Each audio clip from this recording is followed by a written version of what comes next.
July 1954. Fuming at the injustice of a regime that was turning him into an accountant, Yuri went along to his English lesson. Mackay's flat was off the Uluwatu Ute, and, unusually for someone Yuri visited regularly, only on the second floor. It wasn't a very spacious flat, but as a pre-war diplomat and current incurable bourgeois, Mackay had a son of the soil, a toiler for international peace. A student at the party's college. Billeted illegally, forcibly, permanently in his home. Mackay usually let his pet complain off the leash the moment he opened the door, berating his lodger as he ushered Yuri inside. I don't mind that he's a communist. I don't mind that he leaves Rakoczy's speeches all over the place. I don't mind that he's an oafish imbecile. After all, one should hesitate to pass judgment on others. But what I can't stand is that he stinks. It's unforgivable. Unforgivable. We had an SS officer dumped on us during the war. A mass murderer, torturer of infants, and so on, one assumes. I could stomach that, but not this. And don't think I'm being harsh. It's not the didn't have time this morning, I was in such a rush, unwashedness. No, no. This is the unmistakable reek of a body that doesn't even have childhood memories of soap. You can shake hands with the smell. I've tried subtlety, daily eulogies on the joys of running water, leaving fresh towels prominently in his room, detailing at length the trouble I had purchasing and installing a new shower head. Relating a fictitious newspaper account of how washing regularly could extend your life expectancy by 20 years. Relating another fictitious newspaper article reporting Comrade Rakoczy stressing the urgency of all good communists scrubbing their armpits with the slogan, "Cleanliness is next to Sovietness." Nothing. I even tried presenting him with 2 superb bars of soap on May Day. Mackay seemed a trifle indiscreet for someone who had to cohabit with a cadre. Or perhaps he saved up his indiscretion for Yuri. Last year, when Stalin had died, Yuri left the College of Accountancy to find Comrade Kompan kneeling in front of the bust of Stalin in the hallway, weeping quite uncontrollably, in the way one does when a close family member has died. She had been quite decent to Yuri when he was enrolled at the college, pointing out that since he was Class X, "We have our eye on you, Fischer. You'll have to work twice as hard as everyone else to make amends for your background." She hadn't meant this in a malevolent, hectoring fashion, but rather in a forgiving, encouraging way, and she had been only voicing what any party functionary would have thought after reading the file that always followed Yuri around, his moral credentials. Comrade Kompan had been so distraught that Yuri thought perhaps he ought to offer some solace out of courtesy, but he sensed it wouldn't work. He had continued on to his English lesson. On reaching Mackay's flat, he had found Mackay dancing on the table. Something, he divulged to Yuri, he hadn't done for over 40 years, which was why he looked so out of practice. He went to the larder and produced a bottle of champagne. "It's Soviet, sadly. I've been keeping it cool for years so I'd be ready to celebrate." The lesson that day had consisted of toasts to the late, unlamented Joseph Vissarionovich, and selecting pejorative epithets. "You're lucky. You're young. This can't go on much longer now," said Mackay. "And you'll be able to make the pilgrimage to pass water on Stalin's grave. But by the time you get to the front of the queue, you'll be an old man." It was the first time Yuri had seen Mackay smile. In the 4 years of his tuition, he had never glimpsed the woe-begotten Mackay enjoying anything. He thought he knew the whole Mackay, childless widower, glum scholar, whose erudition, far from earning him esteem and fortune or securing him a comfortable position, was a handicap, as if he were chained to the decomposing carcass of an elephant. The smile made Yuri realize that there were whole departments of Mackay he had never glimpsed. It was like turning a dusty vase, stationed on top of a wardrobe for years, to discover the reverse has an unseen design. When he heard the news of Stalin's death from the radio, Yuri was shampooing his hair. Apart from experiencing an intense well-being, his first thought was whether the whole system would collapse in time for him not to have to take the exam in Marxism-Leninism he was due to sit the following week. Could he count on the downfall of communism, or was he actually going to have to read some Marx? His second thought was how to achieve maximum disrespect during the 10-minute silence that had been decreed for the next day. When he later saw in the cinema the film tribute of Stalin's Budapest obsequies, the whole city coming to a halt, grim-faced workers frozen on the edge of pavements, grimy railway workers easing off the steam on their engines, entire crowds steeped in black, making their way to the enormous statue of Stalin by Hosok Square. When he saw all this, Yuri regretted that he hadn't been able to invite a film crew up to his flat to record for posterity the only part of him that was standing to attention, as it was readily interred and disinterred in an old girlfriend, married now but still eager to reminisce. Yuri watched that newsreel several times, because there was one wide shot of the crowds around the Stalin statue, which had microscopically featured his bedroom window, enabling him, with some imagination, to relive the joy of his only just off-camera morning. But Stalin's death, although derangingly enjoyable, hadn't changed things much. Rákosi was a little less cocky, and Nagy became prime minister. Yuri heard rumors that people were being cleared out of the prisons, but Stalin stood monumentally on. The 8-meter bronze statue, planted on the site of a church that had been demolished at the end of the war, was the main feature visible from Yuri's bedroom window, and he had taken the positioning of the statue as a personal nose prick from fate. Nagy, of course, was different to Rákosi. He had a mustache. Rákosi didn't. Also, Nagy wasn't completely bald. But the Stalin statue statued on, sodomizing the Budapest skyline, sundering any remaining dignity from a city still recovering from its post-war hangover.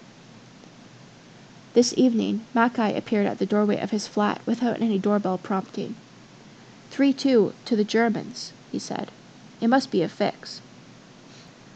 Completely enraged by auditing, frustrated and bored with his accountancy course, in a stupor of fed-upness, Yuri hadn't been paying attention to the World Cup final that was engrossing everyone else. Hungary versus West Germany. He certainly hadn't been in the mood for his English lesson, but as Mackay had no phone, he hadn't had any means of cancelling it, so he turned up so as to not offend Mackay, who was a connoisseur of courtesy and did enjoy giving language lessons. Mackay didn't charge very much for 2 hours, although it was still a strain on Yuri's resources. But Yuri felt that for Mackay teaching had less to do with the money, although he certainly needed it, than with importing an audience into his flat, and that for a while he was taken seriously. Out on the street he was another pensioner, an old fart with no position, no clout, no job, no money, but in the instructing chair he was a skilled keeper of deep intellectual treasures. These infusions of esteem were vital to Mackay, who would shed a few years during the course of his revelations about English syntax, pronunciation, and life in England, where he had once worked at the Hungarian embassy. A marvelous building. We couldn't have afforded it, but it was an inheritance from the Habsburgs. We got the old Habsburg building in London. The Austrians got Paris, and the Czechs were very pleased about getting the building in Berlin. That'll teach them. Yuri sat down and waited for Potocki, who had suddenly decided that he should start learning English as well. Potocki had also decided that the ideal method for him to learn would be to sit in on Yuri's lessons. Yuri had reminded Potocki that he was fairly advanced in his acquaintance with the English language, but this hadn't deterred Potocki, who had assured him he would pick up the gist easily. 3-2, Mackay repeated, stunned by the result of the football match, dumbfounded as everyone else in Hungary was, apart from Yuri, who was too preoccupied with the misery of accountancy. Along with the rest of the football team, Puskás, the man with the unstoppable feet and the golden toes, was the sole repository of national pride. Hungary, in accounting terms, had only one thing to its credit: Puskás, the footballing genius. He was tubby. He looked a joke. Even more than Potocki, he would have nothing to do with training. But once he was on a football pitch, he saw things that no one else did, and would end up unfailingly whacking the ball into the net. The rest of the team was talented, but Puskás was the diminutive giant of the side. They had even destroyed the English 5-1, so everyone had been confident that the Germans would be vanquished in the final. They must have been bought off. The Germans must have offered some bribe. They must have offered the government a loan or something. The team must have been ordered to lose, said Mackay. The lesson should have started 5 minutes previously, but there was still no sign of Potiki. Mackay decided to indulge in a cup of coffee. Brazilian coffee, routed into Budapest by a cousin living in Cologne. I was lucky. The customs people only stole half of it. Normally the whole package disappears, commented Mackay. Of course, I may be unfair to the customs. Perhaps it was the postman who stole it. Yori's polite refusal only lasted as far as the second offer. The English lessons had been going well. Yori had reached the point where he could boldly open a book, and the page would hold no secrets for him. There might be murkiness and fleeting confusion, but there would be no huge catch of meaning that could escape him. This rather pleased him. After all, his studies had been carried out on an intermittent basis, in the evenings when he was often half dead from basketball. The main appeal of English was, he supposed, that it was only spoken by rotten imperialists, filthy bastards such as the bloated Wall Street capitalists or the conniving British Empire builders. The appeal was that English was not only not compulsory like Russian, but that it was rather hard to study anywhere since it was viewed as lax, saline, unsalubrious, unlike the bracing, cleansing Cyrillic script. Yuri had taken a number of exams in Russian, which consisted of having a firm grip on phrases such as, "Have the Steelworkers' Trade Union delegates arrived yet, comrade?" Or, "How is the hegemony of the proletariat today?" You could almost pass the English exam by supplying a plethora of comrades into the text or the conversation. Yuri was proud of the fact that he had the lowest passes possible, and that he had forgotten everything by the time he walked out of the exam, his self-collapsing knowledge gone. His English had only really been put to the test once, when a basketball coach from Manchester University came to visit, and Yuri was nominated to transmit understanding between the guest and his hosts. He had been horrified to discover that he didn't understand a single word. Not a single word the man was saying. So much so that he took aside the man from the ministry and checked with him that the visitor really spoke English. "He should do," said the reply. "He's a Scot." Yuri resorted to inventing questions and statements approximately the length of the Scotman's speaking. Both sides ended up satisfied. "Here," said Mackay, handing over the coffee. It was strong enough to encaffeinate at 5 paces, dark, aromatic with abroad. Brazil, thought Yuri, taking a sip. Lots of coffee, beach, Hungarian fascists. Despite the Hungarians, Brazil shouldn't be such a bad destination. There was still no sign of Potiki, who had never taken much interest in time and its regulated passage.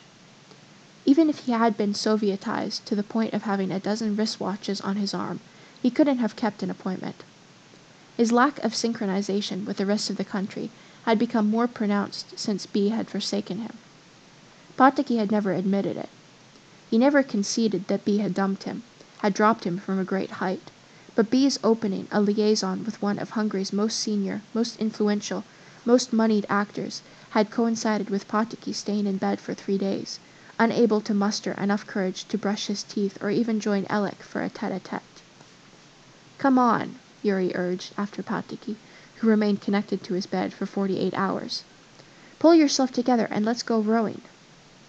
Potiki turned over onto his other side so that his melancholy would be unembellished by Yuri. "Frankly, I can't see the point of being conscious. It's more trouble than it's worth," Potiki had replied. "Be a man," Yuri reiterated. "Look how often I get the elbow." "Yes, but you're used to it," had been the response. Even Hep had been unable to persuade Potiki to get vertical, but he rose on the 3rd day, and Yuri spotted him bouncing down the street dribbling a basketball with an air of haste.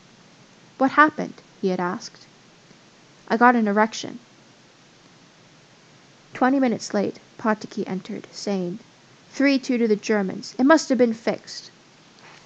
Potiki and Mackay traded indignation on the infamy and turpitude of the age, much to Yuri's annoyance. However, once the lesson began, he regained his equilibrium and began to enjoy Potoki's absolute bafflement at a language of which he didn't understand a word, as Mackay yet again cruised the olfactory vocabulary of English, drawing on 30 adjectives to portray the miasmic nature of his lodger's cranies.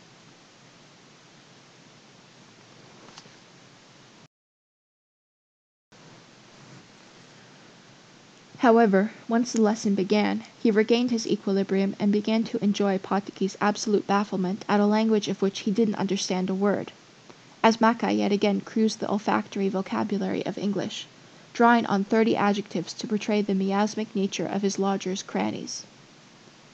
Yuri could tell that Potoki wouldn't be back in a hurry. Showing them out of the flat, Mackay returned to the theme of his flatmate. He's doing a 3-year course at the party college. 3 years! I mean, how long does it take to learn to say, "Yes, comrade"?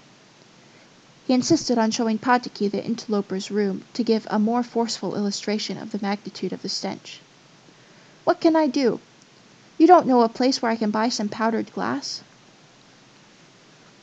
"Why not drop a letter to Andrassy Oot?" suggested Potoki.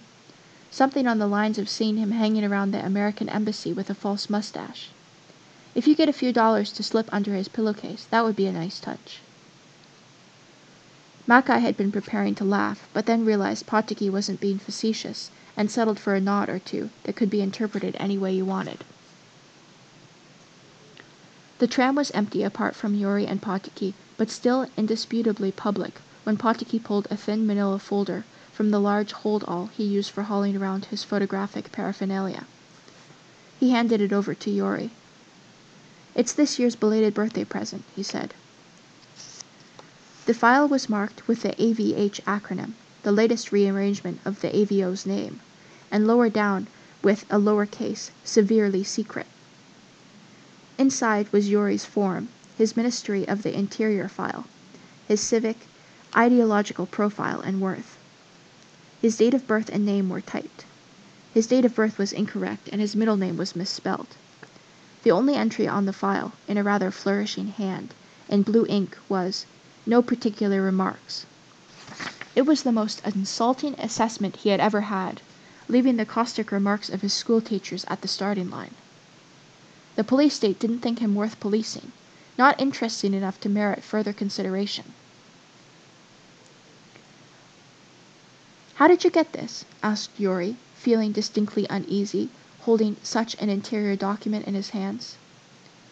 "Agnes, the singing secret policewoman. If you know whom to ask and how to ask, you can get anything you want." Potoki, Yuri knew, in the cursory way he was acquainted with the female figures that conveyor-belted their way through Potoki's bedroom, had had an affair with a typist in the AVO, who was also a singer in the AVO's all-female choir, brought out to croon on special occasions for the Soviet ambassador.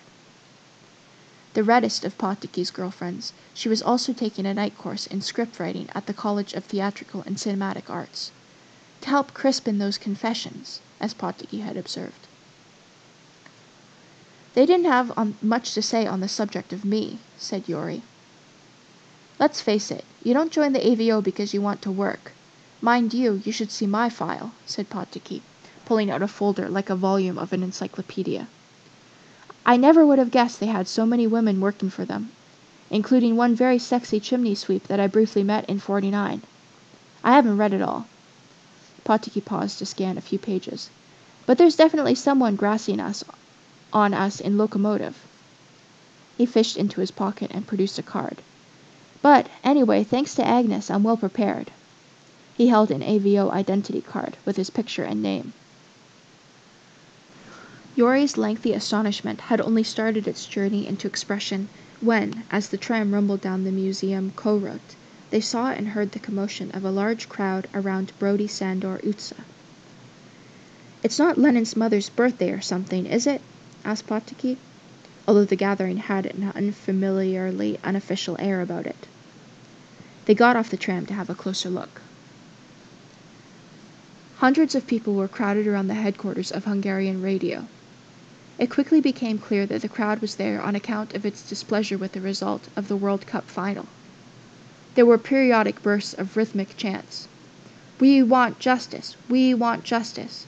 and "It's a swindle! Swindle! Swindle!" More than anything else, Yuri was shocked by the fragrant public expression of sentiment. It was something he hadn't seen for years, not since the '45 elections. "Let's take a closer look," said Potocki, pushing through the people. The crowd was surging towards the entrance of the radio, where the AVO were out in a chain, armed, and looking unhappy. Potocki was eager to get to the clashing point, despite Yuri's reservations, and the motion of the crowd kept pushing him closer to the irascible, gun-toting defenders of the state authority. To add to Yuri's discomfiture, they had arrived just at the moment when the commanding officer was about to lose his temper. What the crowd was after, Yuri couldn't work out. Whether they considered the radio a more tangible representative of power than the Parliament, and thus a target to vent their anger on, or whether they wanted to broadcast something, he couldn't discern. Perhaps it was the commentary on the match they objected to. The commanding officer of the AVO detachment was repeating very loudly, again and again, "This is the last time. I'm telling you, move back and go home." "This is the last time. I'm telling you, you're a wanker," shouted a man squashed next to Yuri. The crowd was very angry and surprisingly sure of itself, bearing in mind the AVO were carrying guns, and the crowd had nothing but its fury, and the AVO men patently fell into the category of crowd shooters. The commanding officer kept telling everyone to disperse, and those not immediately in front of him, but well within earshot, kept telling him he was a wanker. Yuri, riding high on the crowd's sum, shouted profanities, since it seemed the done thing. The AVO pressed forward. The crowd pressed back. 3 AVO men went down, and there was a joyous shout of, "I've got him in the bullocks!" A stone shattered a window in the radio building. Then there was a burst of fire into the air. The entertainment was over. Yuri, and apparently lots of others, thought that dying would be an overreaction to the Hungarian goalie having fumbled one ball. He ran as fast as he could in the millimeter of space that he had between him and the person in front. The AVO was coming in with the rifle butts. It took a while to unclog the street, but people were soon running away full pelt from the radio. Yuri, who had been monopolizing all his concentration on leaving the vicinity as rapidly as possible, found that Potocki had disappeared. He wasn't worried that Potocki was one of those lying in the street trying to hold their heads together. He had probably picked up some comely rioter. He got home to find Alec listening to the radio denouncing the hooligans who had been running wild in the streets of Budapest. It was nice to be famous. "I heard something interesting tonight," Yuri recounted to Alec. "Hungarians don't mind dictatorship, but they really hate losing a football match."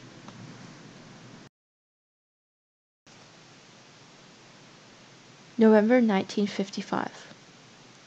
The man was snoring so loudly, so rattlingly, that even if one had been overdosed with tolerance, it would have been too much. Yuri and the other passengers, only equipped with everyday indulgence, found their forbearance crushed like an aphid under a sledgehammer. The man had the look of an engineer, something lowly and civil.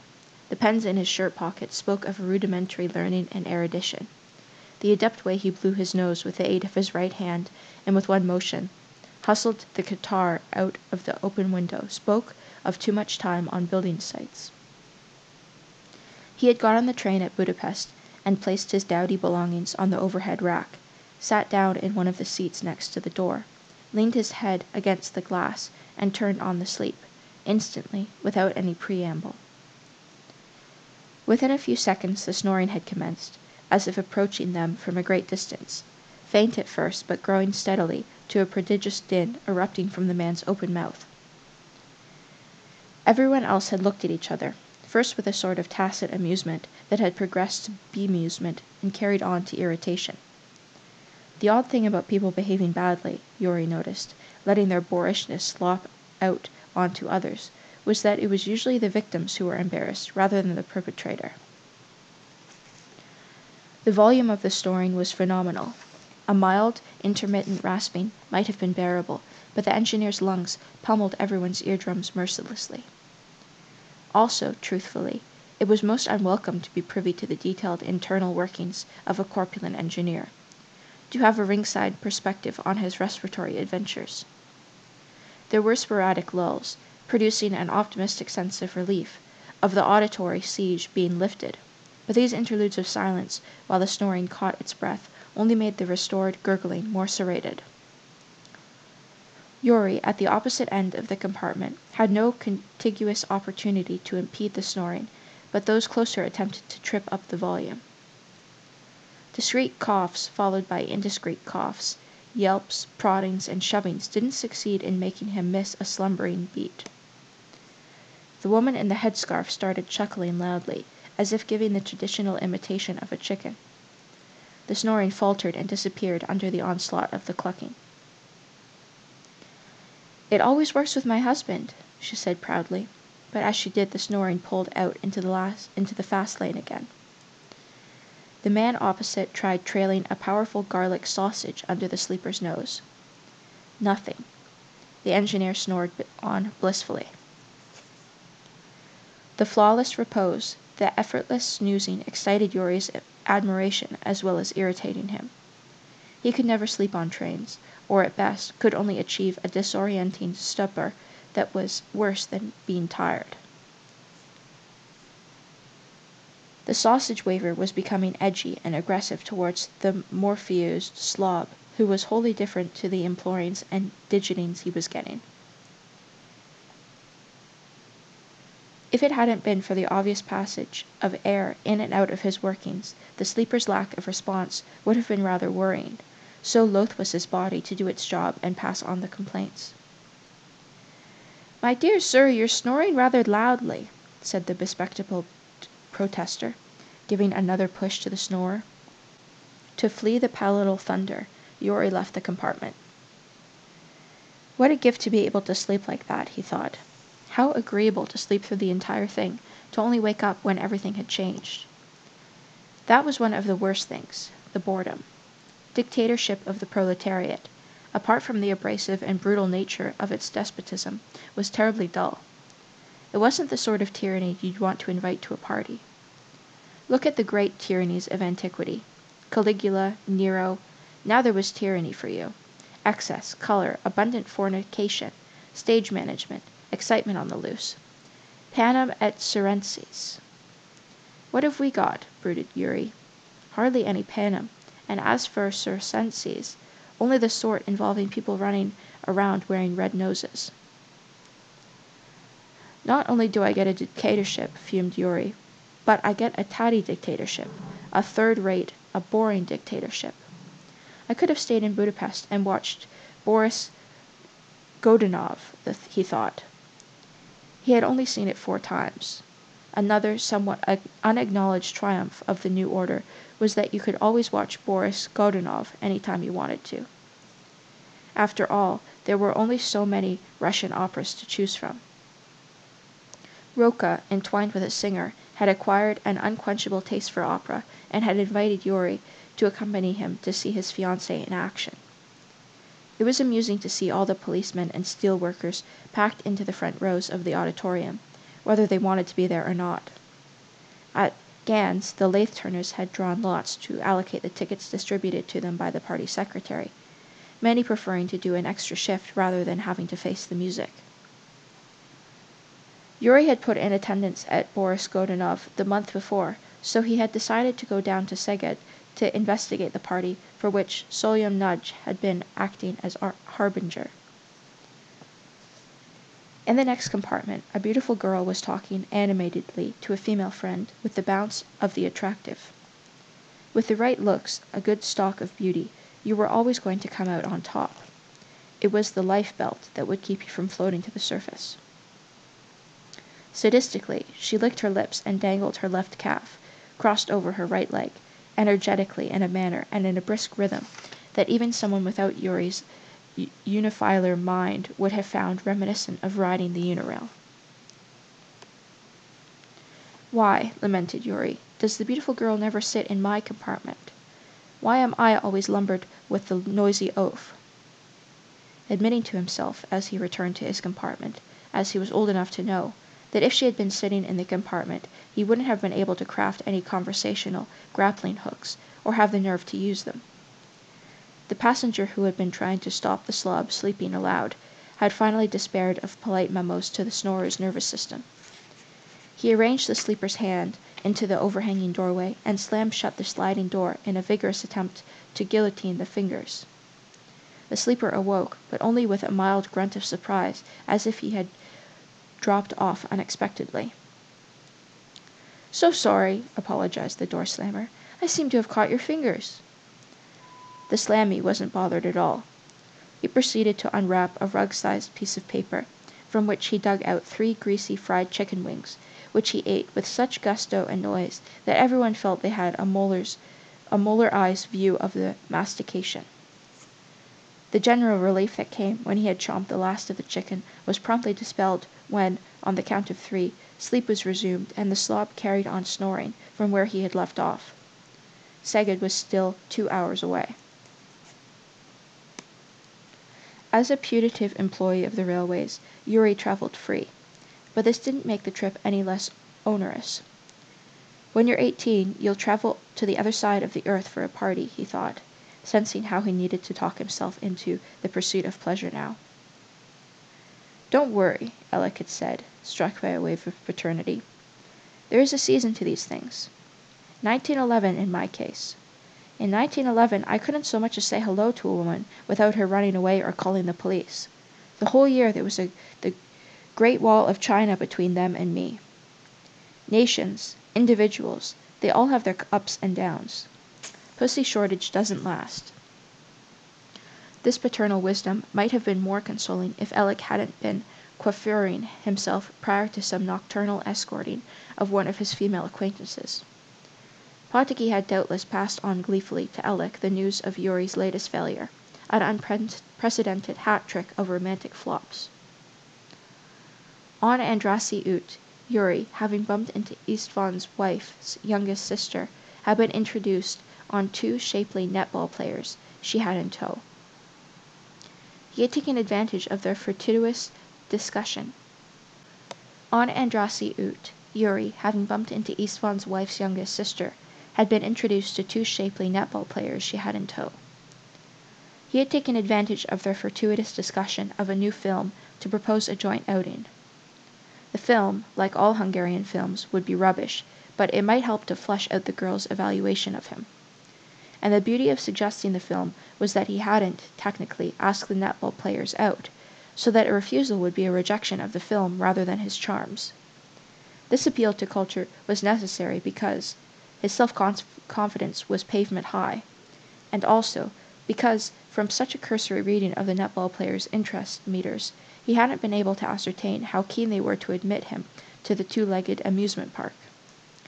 Then there was the question of balancing their inclination towards him with his inclination to them. The blonde was more attractive, but on the other hand it would be foolish to pass up the brunette if she were unattached and itchy. The invitation would act as a form of natural selection, the less eager being less likely to attend. It would be survival of the amorous.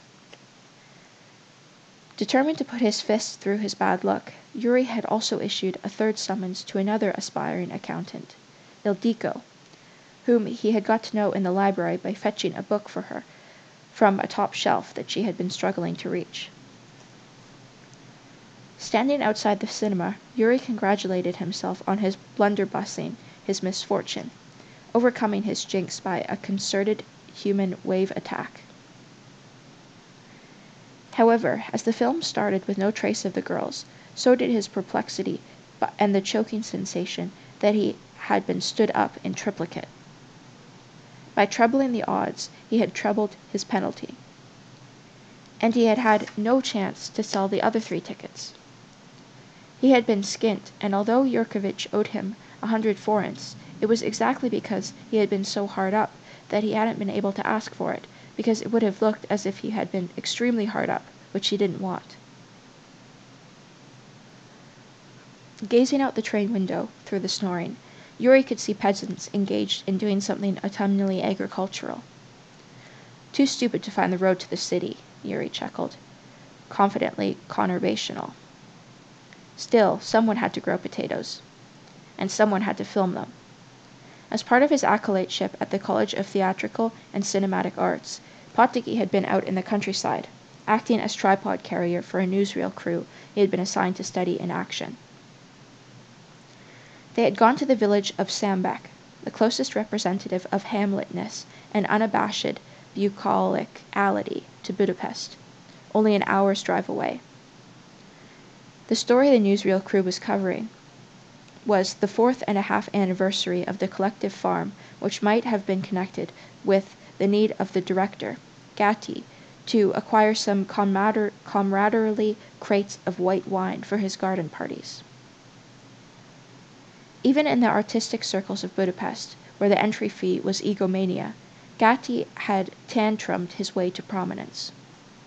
However, for some reason he had interpreted Potocki's presence as homage, as a tribute from one eager to learn the secrets of documentary filming from a master, and Gatti warmly took him under his wing, although Potocki would far sooner have been rowing. "It's a shithole, this place," Gatti said, surveying Sambek. "I think I voted here in '47. Mind you, I voted everywhere in '47. How many people can say they voted 60 times in a general election? These 3 duck hovels all look the same. Me and the 2nd District Communist Youth Committee, we spent the whole day driving around voting. Bloody tiring democracy." They were standing in the office of the collective farm. Feeling it was time to do some directing, Gatti shouted out of the window at the cameraman who was contemplating various angles. "Janos, I want you to capture that feeling of historic achievement, okay?" Then he returned to glugging rows of local wines. "Rule number 1, know what you want. Rule number 2, good casting. Good casting does all the work for you. I've already got the center character, Uncle Ferry. He's a village elder, as it were, who's been through decades of suffering, hunger, exploitation, etc., etc., but who in this contented old age can comfortably beam on the gains of the people, happy in the knowledge that future generations will never know want or hardship, thanks to the application of scientific socialism, etc., etc." Gatti emptied the glasses of wine as if pouring them down a sink. "Uncle Ferry's the perfect candidate. I found him when I came down last week. Research. Research is everything. This yokel is perfect. He's got a mustache that might be half a meter long. He oozes earthy wit, rustic swagger. Everyone's Uncle Ferry. He thinks he doesn't want to do it, but I'll make a star of him." There were only a couple of glasses left. "And remember, Rule 4, you can never talk too much to your cameraman." Gatti leaned out of the window. "Janos, you finished?" To Potocki. "You'll go far. You know how to listen." To the chairman of the collective farm. "Great, we'll take the lot." His arm avuncularly around Potocki, Gatti went out to the fields for key shots. "Where's our Uncle Ferry?" he shouted. "Uncle Ferry is gravely ill," explained the chairman. He had rounded up a selection of aged, gnarled peasants for Gatti to choose from. "You see," said Gatti to Potocki in what was probably a failed whisper, "people always interfere. They all think they know the best. They all think they're film directors. Come on, where's the coy old bugger?" The chairman, the mayor, and the party secretary all explained in succession, very apologetically, that old Ferry really was very ill and wouldn't be satisfied with another, carefully approved, suitably decrepit codger. Gatti just laughed and ordered to be taken to Ferry's abode, where the priest was timidly administering the last rites. "Cut that out, or we'll have you nicked," said Gatti, who was joking, but it looked to Potocki as if the priest had shat himself. "How are you, Uncle Ferry?" said Gatti, giving him a hearty slap which produced no noticeable reaction, since Ferry was too busy dying. "He looks fine to me," Gatti pronounced, but the cameraman and Potocki had to laboriously carry Uncle Ferry out, because none of his body was in working order. Even if Uncle Ferry had wanted to issue instructions to his legs, they wouldn't have paid any attention. Gatti strode on to find a good spot, while Potocki, the cameraman, and the chairman transported Uncle Ferry, who was light as peasants went, but still an uncomfortable burden. "This is it. said Gotti, surrounded by burgeoning husks of corn. "This filmically says it all," he announced, as the peasant porters struggled up. "Yes," interposed the chairman, "but this doesn't belong to the collective. This belongs to Levi. He jumped out of the window at the meeting when everyone had to sign over their land." Gotti wasn't bothered. Fortunately, there was a wooden gate they could leave Uncle Ferry leaning against, since his legs wouldn't have supported him. "Okay, roll," called Gotti. "Now, Uncle Ferry, how old are you?" Uncle Ferry didn't say anything. He seemed to be concentrating on breathing. "How old is he?" Gotti asked the chairman. "I don't know, 70-something. "Okay, so, Uncle Ferry," continued Gotti, "how does it feel to see the achievements of the new Hungary?" Uncle Ferry still failed to respond. Gotti tried another question. "Uncle Ferry, how do you feel gazing on the wonderful changes that have taken place here in Sambach?" Uncle Ferry remained mute. Potocki had no doubt that if Uncle Ferry had had the power of locomotion, he would have walked off by now. But all he could manage to do was to cling onto the gate. Gotti patiently let the camera run, waiting for Uncle Ferry's views. After a minute or so, Uncle Ferry started to cry. "This is great!" exclaimed Gotti. "He's moved to tears by the successes of people's democracy. Get a close-up. We can write into it." Potocki found Gotti's explanation unconvincing, and reasoned that Uncle Ferry's weeping was caused by his dying in a field, on camera. According to Potocki, Uncle Ferry survived his moment of posterity, but not for long. Well-mannered, he waited till he was returned home before pegging out, while Gotti loaded up the van with crates of wine, reiterating, "Did you see that mustache?" Knowing what you wanted helped a lot, reflected Yuri. "What are your ambitions?" Maka had asked him the first time he had gone to him for English lessons, when he had revealed to Yuri that, at age 4, they had been placed on a bareback horse in, as Maka had claimed, the traditional Magyar fashion to test his fortune and fortitude. The question had made Yuri realize that he didn't have any ambitions as such, just a wish to get out. It seemed embarrassing somehow not to have ambitions, a sort of lack of social grace, an ignominious shortcoming. Something like billionaire or ruler of the planet would be nice, though. He wouldn't refuse that. Perhaps his failure to have gone shopping amongst the stalls of ambition was due to Alex forgetting to place him on a saddle horse when he was 4.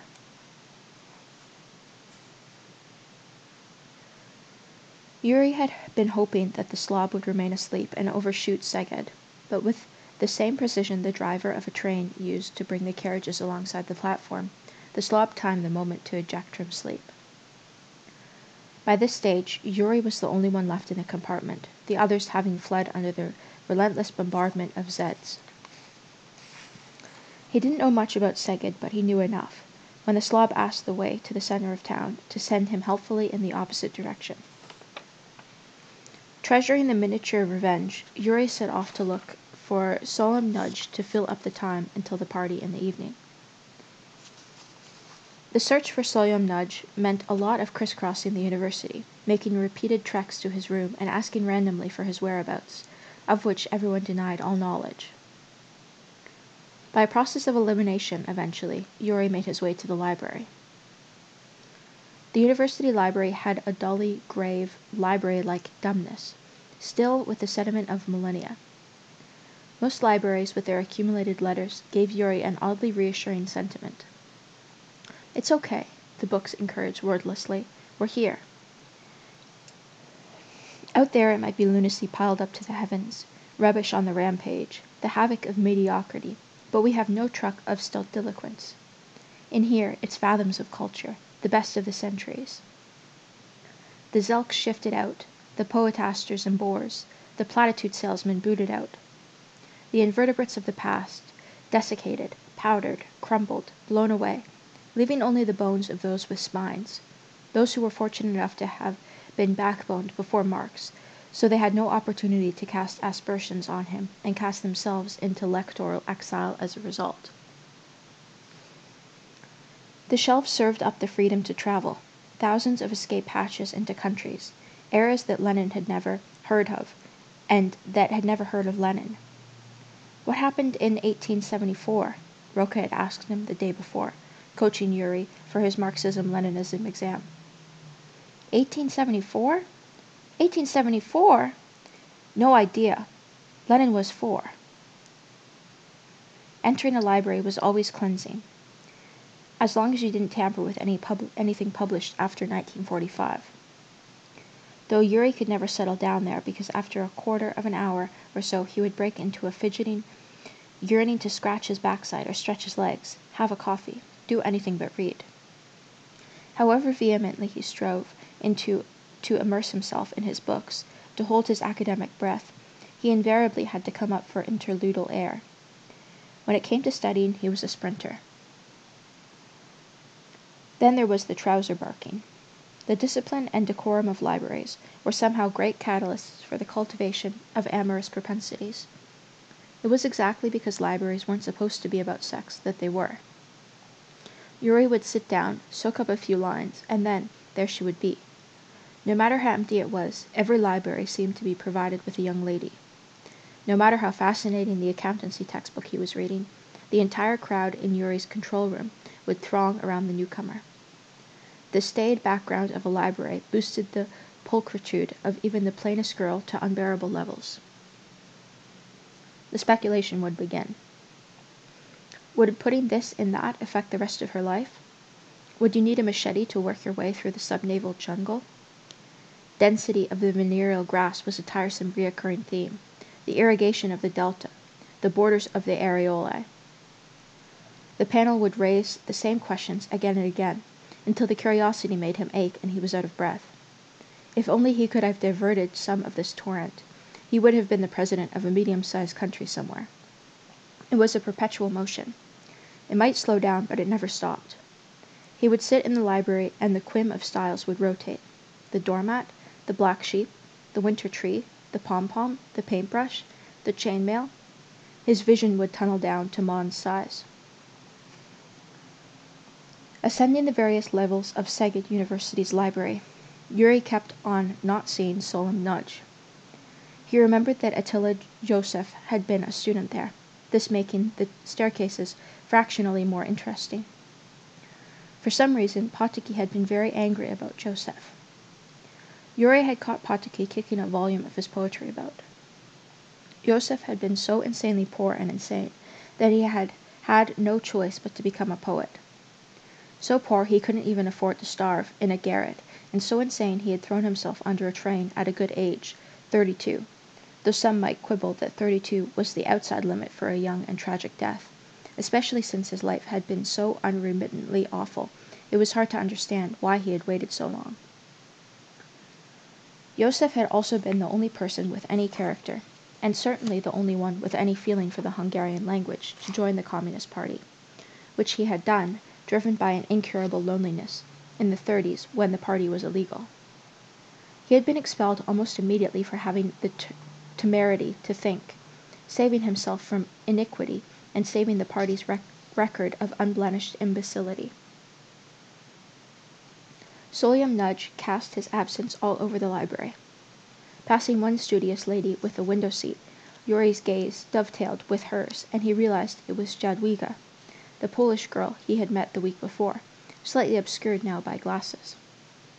Having exchanged mute greetings, Yuri moved on to check a few remaining biblio-nooks, full of books, devoid of Solemn Nudge. Solemn Nudge wasn't such riveting company, but what was he going to do until the evening? He retraced his steps to where Jadwiga was reading behind fortifications of books, thinking that if nothing else, Solemn Nudge and university life should provide enough conversational substance to cover a coffee. Jadwiga agreed to Yuri's suggestion and spent a few moments packing away the paraphernalia of study, with a thoroughness that caused Yuri much envy. Bookmarks went into books, pencils into a box, the books joined stacks, and the notes were herded together into a pack, and then all the academic utensils were brought together into a heap. Jadwiga took her coffee break seriously. In the cafe, they split up, Jadwiga holding down a table, while Yuri went off to the queue for coffees. When he returned with them, the second chair had vanished from the table. "I'm sorry," said Jadwiga, as if waking from sleep. "I hadn't noticed anyone take it." The cafe was full, and Yuri had to wander around to filch a seat. Some pale fresher who was guarding a set of chairs lost one to Yuri, who was looking sufficiently dangerous and violent as a result of his early rising not to meet with any protest. "So, is Solyom Nudge a good friend of yours?" Yuri inquired. "No," Jadwiga smiled mischievously. "I don't have many good friends." She was studying Hungarian literature. She measured out the conversation, enough to cover politeness but no more. Yuri had to squeeze inquisitorially to picture her background. Her Hungarian was frighteningly good, with only the slightest accent, almost deliberately maintained to give a little exotic charm. It was merely a reminder that she shouldn't be mistaken for a Hungarian. Because it was true, and because praising women had never done up any buttons, Yuri said, "Your Hungarian is better than most Hungarians. I think you must also have the distinction of being the only non-Hungarian to learn Hungarian this century. What made you do it?" "My father was here during the war. It's a family interest." There had been hordes of Polish soldiers passing through to Budapest during the war, Yuri recalled, escaping from one front to go and fight on another. Hard, determined men, upset that they were momentarily unable to kill anyone, and puzzling over who should be first on the slay list, the Germans or the Russians. Oddly enough, in a region where nations spent most of their time trying to figure out which of their neighbors they hated the most, the Poles and the Hungarians were centuries-deep friends. There was even a couplet, available in both languages, commemorating how much the two nations enjoyed putting the boot in and drinking together. It seemed a bizarre desire to go to Hungary to learn the language, but on the other hand, he had tried to get to China, and even Poland, red as it was, would have made a change. He had been chosen for the fixture of Dansk the year before. His smiling face had been on the publicity poster, but he had again been refused a passport. Even Hep had been surprised by that. Still, Yuri certainly felt that he could do something to further Hungarian-Polish relations. Mentioning the party that was being co-sponsored by Solyom Nudge, Yuri asked if Jadwiga if she would be going. "I haven't been invited," she said, adding to further extinguish Yuri's overture. "I'm not very keen on parties." After allowing a seeming period to elapse after the consumption of her coffee, Jadwiga rose to resume her studies. Yuri accompanied her, on the off chance that Solyom Nudge had surfaced in the library, though this, he had to concede, was unlikely, unless it was a question of Solyom Nudge smuggling out a few valuable books to find new lives with fee-paying owners. He left the building without Solyom Nudge, but with Jadwiga's room number on at the student hostel, which she had imparted with only the slimmest hesitation. It never did any harm to know where intriguing Polish women were located. She was, he guessed, 19, 20, but she had a spiritual weight well in advance of her years, and a flirtation technique that was superb in handling out the sparsest of cues. Yuri wandered around Szeged, not seeing Solyom Nudge at all. Szeged, as Hungarian towns went, was quite large. It took 5 minutes to walk from one end to the other, but it was still peculiar that he hadn't bumped into Solyom Nudge. Had he got the date wrong? Was Solyom Nudge in Budapest? When in doubt, have lunch, which he did standing up in a butcher's, working his way through a sabai sausage with bread and a miserable mustard that marred his gusto. After lunch, he decided to have another lunch, after which he returned to the university to prowl for Solyom Nudge. He did the now familiar circuit of the dormitory, the grounds, the library. He knocked on Jadwiga's door. He heard the sounds of occupancy. "I missed you," he said as she opened the door. She scrutinized him for a long second, then admitted. "I hope you like tea," she said, "because that's all I can offer you." As a veteran of impecuniosity, Yuri immediately read penury in her room. It was clinically smart, causing Yuri to admire once again the miraculous ability women had to automatically instill order. Having that morning stumbled through various items on his bedroom floor, items which had certainly been there when he had started his accountancy studies. It was as Jadwiga picked up a kettle to boil the water that Yuri received 2 co-nascent bulletins from the backroom boys. One thought, how elegant and graceful she was, How she made picking up a kettle touchingly, triumphantly erotic. Optically revisiting her bosom, arms, and legs, he appreciated how lithe and athletic she was. Lucky, she had the sort of slender, age-resistant frame that would provide the same conjugal scenery at 40 as at 16. The second thing that barged into Yuri's attention was the certitude that he wanted to marry her. That was surprising. He had never felt wedlockish before. Indeed, the idea of an additional bond to Hungary, anything that would make his flight less streamlined, was an anathema. So this was what it felt like. But here it was, unannounced, without any warning, no throat clearing, the notion that he wanted to get married, as precisely defined and as urgent as a craving for chocolate cake. Was he going crazy? He pondered this development while Jadwiga boiled the water on the gas ring down the corridor. Old Soaks had been right.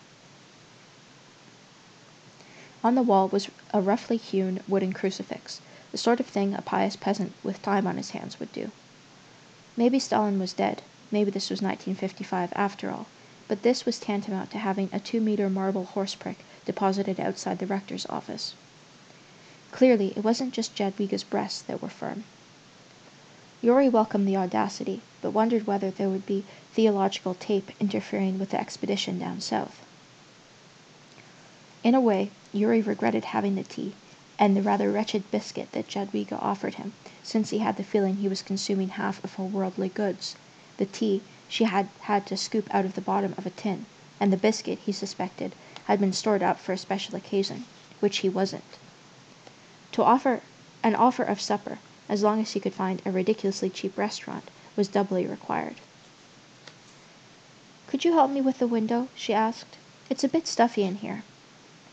She was standing by the window, pushing against its stuckness. How did she do it? The request couldn't have been more exciting if she had asked him to take off all her clothes. The window didn't need that much persuading, but even if it had been nailed down, it would have been shooting open. Yuri was experiencing such vigor. Jadwiga still wouldn't relent on the party, or having supper. "I'm behind with my work," she said steadfastly. This refusal didn't bother Yuri unduly. Intuitively, he sensed that it wasn't powered by a desire to extricate herself from his company. Her regimented books testified to her earnestness. Unusually for someone at university, she was interested in her studies. The biscuit, lone and sagging as it had been, prevented Yuri from being discouraged. He felt their lines were converging, not staying parallel.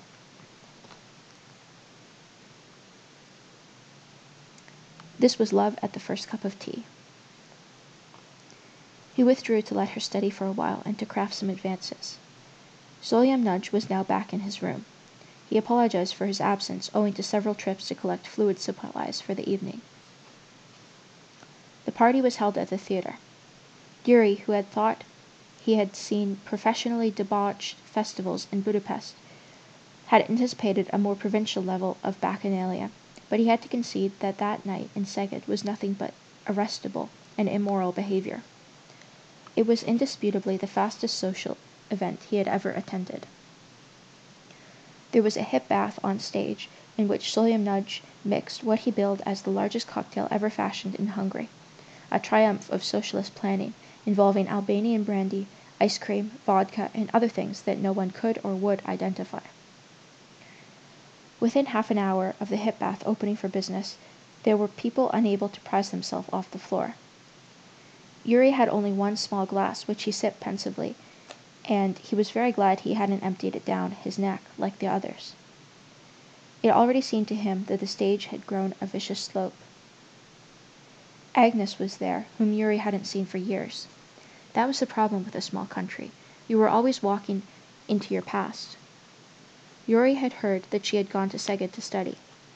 For a lengthy period of time, Yuri had asked her out.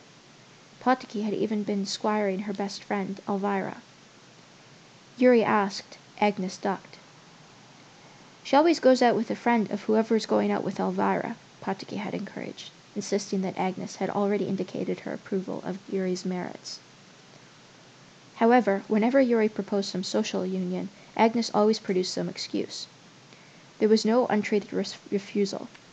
She never gave the same excuse twice, and they ranged from hair-raising to one 20-minute apology featuring an escaped line from Budapest Zoo where her brother was deputy party secretary. Yuri remembered that the plot began with an attempt to shift elephant shit in a more socialist and scientific manner, applying only the strictest of Marxist-Leninist principles. It was without a doubt the longest alibi Yuri had endured, and, since he doubted that Agnes's imagination was up to it, probably true, but at the end of it she had said that sadly she couldn't go to the cinema. Yuri would have taken off his chasing shoes long before if it hadn't been for Potiki's protestations that he had had the approval from flight control. "Just ask her out," he censured impatiently. Finally, after listening to dozens of installments about Agnes's crammed time, since she wasn't the sort to engender rabid desire, Yuri had let it drop. After all, Yuri had reasoned, if it was going to be unrequited love and regular humiliation, it might as well be unrequited love and regular humiliation at the hands of a prodigiously attractive female, which would be a shade less humiliating. "You don't know how to ask. You just don't know how to ask," Potiki had commented. Agnes had seemed sorry about past misunderstandings, as she was crying, as indeed many people were. The acceleration from initial jocularity to maudlin impotence had been phenomenal. An hour after the kickoff at 8 o'clock, there was already a 3 o'clock in the morning atmosphere. "I'm so sorry, Yuri," she sobbed. Her contrition seemed genuine because she kept repeating this with her head slumped on Yuri's chest. He assumed her grief was to do with her rejections of him, though it was hard to tell. At the behest of hormonal petition, Yuri thought about a bareback waltz against a sequestered wall somewhere, but discarded the idea. He didn't want to gain admission to the club because there was no one on duty at the door, and besides, although part of him was already working on self-chastisement for not taking what was offered to him on the tray of his sternum, he realized that he'd rather be with Jadwiga. He'd rather be sitting with Jadwiga chatting about some Hungarian writer than taking a tongue tour of Agnes, or indeed any other highly acquiescent lady. "You always get what you want when you don't want it," he concluded, dumping Agnes into a more comfortable bit of an aisle where she could continue her soliloquy. He left and was braced by the cool night air, which swept out some of the alcoholic debris left by Solium Nudge concoction. He learned later from Solium Nudge that 2 actresses who had been dancing on a prop coffin had, shortly after Yuri's departure, taken off all their clothes. There had been no risk of them being voted the most beautiful women in Szeged, or indeed the most beautiful women at the party, but still, whoever got tired of naked actresses? Solium Nudge had also reported the arrival of the police, who were summoned because a group jumping out of the theater bar, a drop of 20 feet to the pavement below, as a result of some inebriated logic. The neighbors complained to the police because of the loud music made by the jumpers as they laughed raucously from their broken ankles. The police story was better. "I left the party 5 minutes before the police arrived," made better narration than, "I left the party 5 minutes before 2 actresses stripped naked." As Yuri approached the student hostel, he could see a light in what he surmised was Jadwiga's room. That was all you needed, a lit window in the distance, the knowledge that there was something there, something to work for, the company of a dwarfy hope. He knocked civilizedly on Jadwiga's door. "I have an important consignment of vernacular Hungarian for you," he said as she opened up. She studied him thoughtfully with much red eyes, then backed away in a silent invitation to enter. She closed the door. Yuri sat down on the bed of her still absent roommate, while Jadwiga sat opposite him. Tired from her studying, she appraised him as if she hadn't seen him before, slightly narrowing her eyes as if trying to focus better. Then she said with a half-smile, "We must talk." A pause. "We can be friends, but no more." "You have a boyfriend?" asked Yuri, feeling exceptionally confident that any competition could be trampled underfoot, obliterated effortlessly. He was intoxicated with the certainty that he was on to a winner. He liked everything about her, the way she spoke, the way she sat, the way she handled him. Perfection. She paused again. "No," with a full smile. "I have a husband."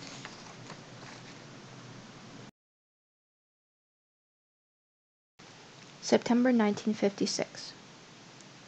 Striding down Potofi Sandor Utsa, Yuri saw the sign in the window of the photo lab. Photo technician required. This, more than the phone call, brought home the fact that Potiki was gone. The police had rung, and Yuri had counted out the crackly silence.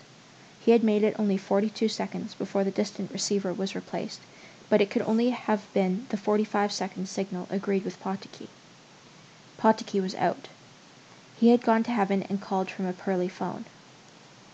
As if it had been stitched there, Yuri carried a smile so wide it hurt for the next day, a smile that completely cancelled the mild melancholy he felt at Potiki's escape.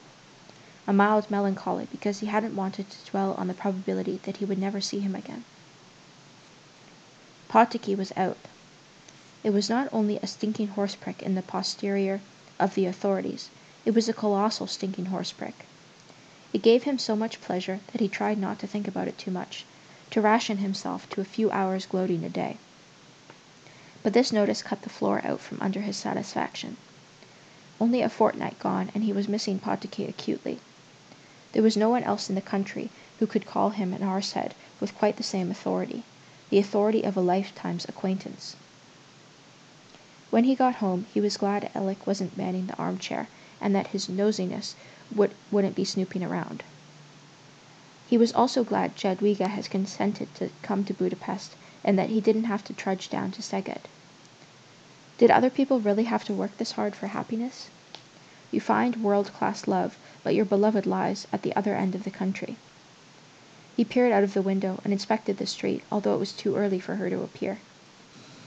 She had insisted that he shouldn't wait at the station. With her Polish disregard for the passage of clocks, she couldn't guarantee which train she would catch. But at least there was no more nonsense about her husband. When she returned from Poland after her summer visit, she had been full of news about the riots in her hometown of Poznan. Yuri had got all the details about that, but Jadwiga had been pleasantly reticent on the subject of her husband, who seemed to have been airbrushed out of the picture, like Trotsky standing behind Lenin.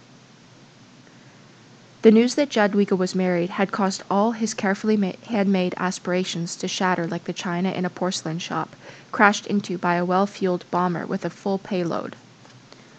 Yuri had hoped that his facade indicated the manly resolve he was standing for, but couldn't feel, and not the widespread collapse that was dominoing its way through the regions of his body. He should have expected something like this. It had gone far too smoothly. Jadwiga had talked proudly of her husband. "My husband is a writer," she said, in a way that left no doubt this was the only thing for a quality husband to be. He was writing a book on Polish painting. They had gone out for a walk anyway. It had been pitch black, cold and windy, and there wasn't much to be seen in Szeged, even in the best of daylight, but Yuri enjoyed the walk because despite having the someone just trod on my throat sensation, the black environment had given them a duopoly. They were the movers of the universe, the animation and a de-peopled darkness. Yuri had generally considered walking to be one of the most inferior of amusements, but that walk with Jadwiga had been infinitely preferable to doing anything else with, say, Agnes. Kissing her respectfully on the cheek, he bade her farewell. On the train back to Budapest, he had juggled two main thoughts. Firstly, that he didn't care whether she was married or not, and secondly, as a consolation prize for his floored morality, the conclusion that it was rather an odd sort of marriage, where you lived hundreds of kilometers away, days of travel apart. It didn't look like a thriving marriage at all. It was a marriage stretched so thin that you couldn't really notice it. He had determined to avoid Szeged for a fallow fortnight, but the next weekend found himself dashing to the Nyugati station. He invented some nearby athletic activity to justify his presence and sought out Jadwiga. He found her dutifully in the library, asleep. He went out, bought a flower, and returned to leave it in her notebook and wait for the study-fatigued student to rouse herself, which she did after 10 minutes. She was surprised to see the flower, and then, looking round, was surprised to see Yuri. Despite the arguable propriety of the flower, she was pleased. "You are a very keen friend," she remarked. This time, supper was accepted, and Yuri didn't regret having to sleep on Solyom Nudge's floor, although its embrace lingered on his back for the next 24 hours. The conversation had been agreeable and unremarkable, but as with a walk, it had been intensely pleasurable. If Potiki had known that his friend had spent the better part of 2 days traveling in order to have a so-so meal with a side serving of jejune dialogue, he would have been shocked and incredulous, but Yuri felt it was time well used. Jadwiga's husband worked very hard, it turned out, though the admiration with which she wheeled out this information had been a trifle faltering, a little adulterated. The next weekend saw Yuri becoming a real expert on the Budapest-Szeged rail link. Individual haystacks and trees were recognized on the way down. Yuri hadn't let Alec in on the reason for his traveling down to Szeged, but it was obvious that it wasn't Yuri's passion for the local architecture. "Have fun," Alec had said in the way that parents do, convinced that their offspring were engrossed in incessant debauchery the moment they set foot outside the front door. Jadwiga was again surprised to see him. "You take friendship very seriously indeed," she observed. They went to supper and the cinema, which vacuumed Yuri's pockets clean. Posting a birthday card to her grandfather, Jadwiga asked Yuri if his grandparents were still alive.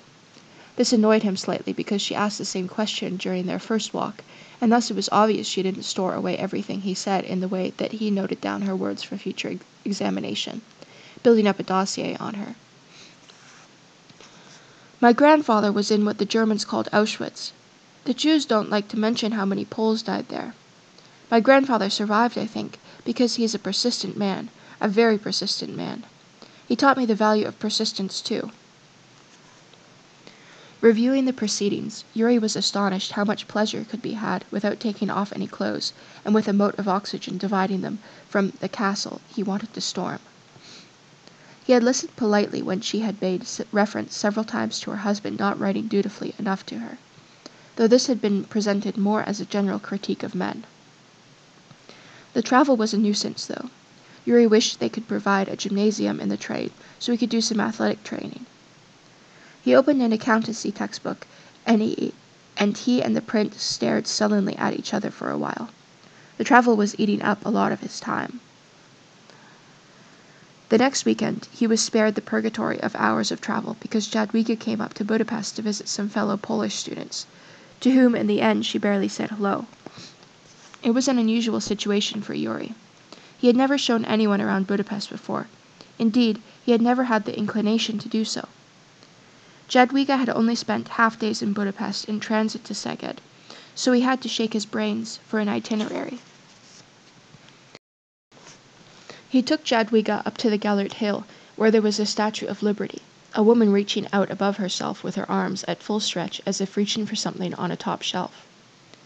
In her grip had been lowered some amorphous burden, perhaps palm fronds, perhaps oversized laurels, certainly something of heavy significance weighing down on the sprightly dame, who nevertheless affected a transcendental expression. You could see the statue from most parts of the city, and from the statue's foot you had a panoramic view of Budapest. The Statue of Liberty had been originally intended as a memorial to Admiral Horthy's son, a fighter pilot who, like most Hungarians of his age, had died around the dawn. But before it had been erected, there had been a change of government and of uniforms in the street. Purged of its dynastic and political past, charged up with the ideology of a new age, it had been struck on top of the Gellert Hill to act as a spiritual beacon. As a supplement to the Statue of Liberty, perhaps as an additional ideological boost to compensate for the statue's ignominious beginnings, was a smaller, clumsier statue of a Soviet soldier, known locally, Yuri explained, as the Unknown Watch Thief. Situated under the Statue of Liberty, less visible and not tampering with the skyline, the rather morose Soviet soldier, scowling from being left on duty for many years, had an inscription, "From the grateful Hungarian people." "I assure you the Poles are far more grateful," said Jadwiga.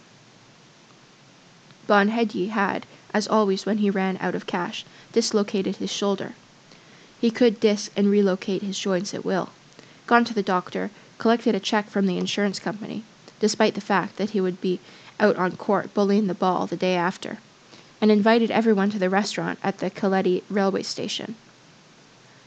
Jadwiga impressed everyone with her Hungarian.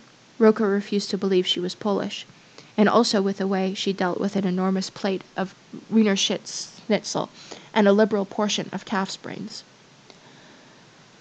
Yuri caught glances of admiration from the team, and Roka, in a state of extreme perturbation, had to leave twice for fresh air. Potocki had been quiet. His mutism amply expressed his high regard for Jadwiga. Yuri would have been worried about the possibility of competition from Potocki, were it not for his conviction that he was backed by destiny this time. "I don't suppose you've drilled for white oil yet?" Potocki inquired. Yuri snorted as an all-purpose reaction, which contained amusement, denial, confirmation, and contempt, hoping that Potocki would select whichever element would shut him up. Everyone else was evidently assuming that he had full access, and this had been quite satisfying, since reputation is only one step away from the real thing. "I think you're going to make it this time," Potocki appended. As he railwayed down to Szeged the subsequent weekend, he tried to think of some good pretext to cover his trip, at the same time thanking Providence that he worked for the railways which made such a long-distance liaison financially possible. Jadwiga didn't seem surprised to see him, nor did she bother to ask any explanation of his presence in Szeged. Yuri had still not met Jadwiga's roommate Magda, but had developed a great affection for her solely on the strength of her absences. As they sat in the room, Yuri wondered how to elegantly pole vault from friendship into a more clasping form of love. He checked his watch. By 6 o'clock, he resolved, he would be entangled in her garments or out. He had put in the miles. This deadline kept shifting steadily like the horizon as time progressed, and he remained frozen in a posture of warm cordiality opposite her. A clock's far-off chiming entered quietly during a caesura in their conversation. "It's 8 o'clock and you haven't pounced," she commented. "You men are such frail creatures." They closed in to fit their urges together.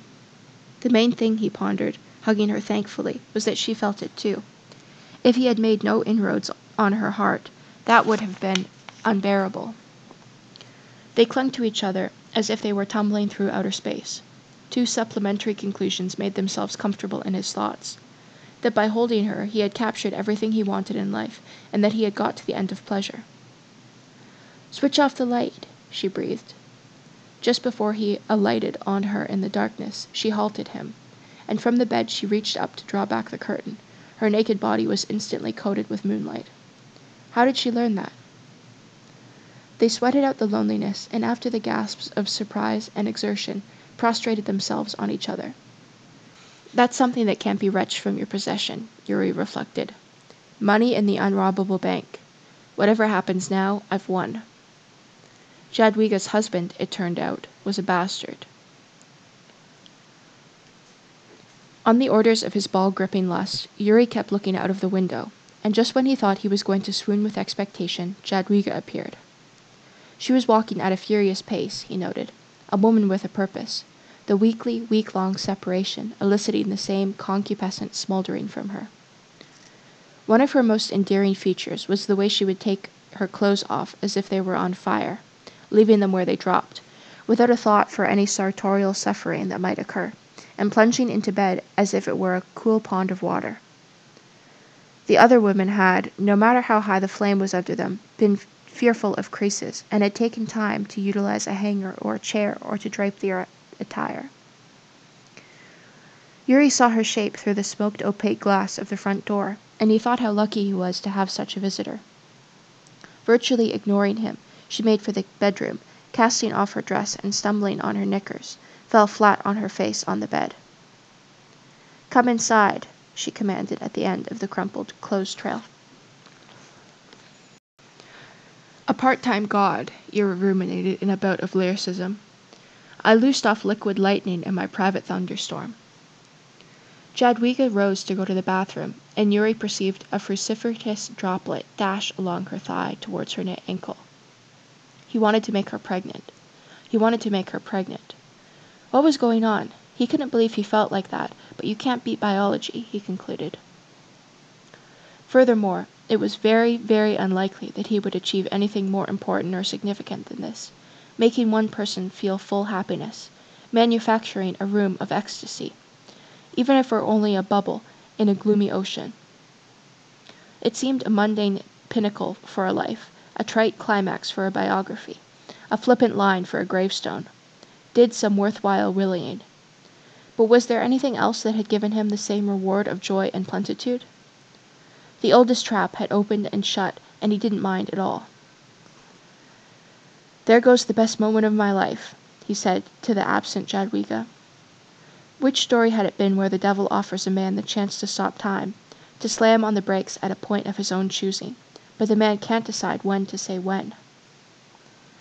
Yuri had had imitations of love before, but looking at Jadwiga, he realized that was a prospect that could last him for eternity, whatever went on outside the walls.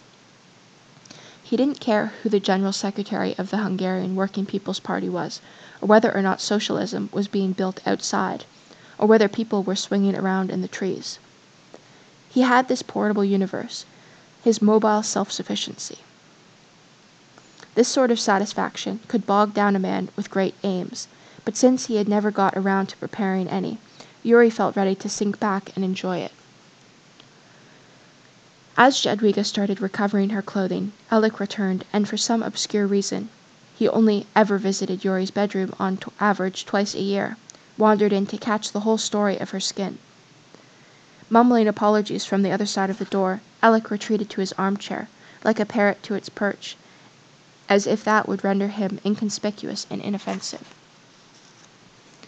Unhindered by Alec's entrance, Jadwiga carried on with her dressing. Her poise made a contrast with Toon's hysterics, and Alec had found her torso exhibited in the shower. She had yelled as if her life was in danger and threw her arms tightly over the regions acknowledged to be of most interest to men, to staunch the flow of libidinous material. Tun's behavior had been excessive. Despite living in an age when the public bearing of bodies was frowned on, her physique was as well viewed as the Statue of Liberty, and in particular the parts she was shielding with her hands, making fleshy fig leaves, had been as relentlessly fingered as the timetable at the Keleti railway station. But for some reason, Tund believed that all lung hysterics was the pertinent reaction of a well-brought-up girl to an unannounced guest. Jadwiga's nakedness hadn't blinked.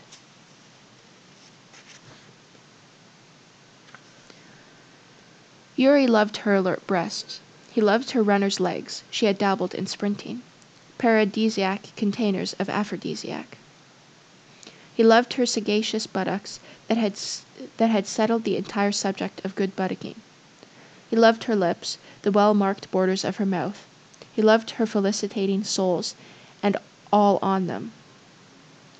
He couldn't see anything that let the view down. Perhaps that was a symptom of fully defined love. Like a great work of art, nothing could be docked, interjected, or tampered with. If the Creator had come to him with a special offer of restyling, "For you, Yuri, I can change anything you'd like. A little more leg, another helping of breast, blonder hair, darker hair, more earlobe, younger, older, wittier, graver, repainted eyes, American passported," Yuri realized that he would just reply, "We'll stop here." He wouldn't change a hair, not a pore, not one particle more, not one particle less, because then she wouldn't be she. And it was no use trying to make up his mind about which sector bested the others. He couldn't judge Jadwiga's beauty contest, because her components kept leapfrogging over each other, grabbing his favor. Then he knew that he had jettisoned the world, that he was marooned on the planet Jadwiga. Although not Jadwiga's first foray into the flat, it was the first time she had met Alec, who had taken up employment as a night watchman at the Laszlo Hospital, an occupation that suited him since it involved a lot of sitting and doing nothing, and gave him complete freedom to speculate on what he would do with the money he was counting on winning in the lottery. So, after the full frontal introduction, time was set aside for a formal hand-kissing, which Alec did with a snap of the heels. In the kitchen, as Yuri lined up the ingredients for an omelette, Alec sidled up to whisper his warm admiration. My congratulations." Yuri didn't want to register pleasure at Alec's approval, but it was pleasing nonetheless.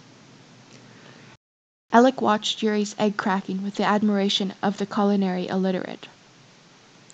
"You haven't heard any more from young Poktiky, have you?" he asked. Yuri shook his head.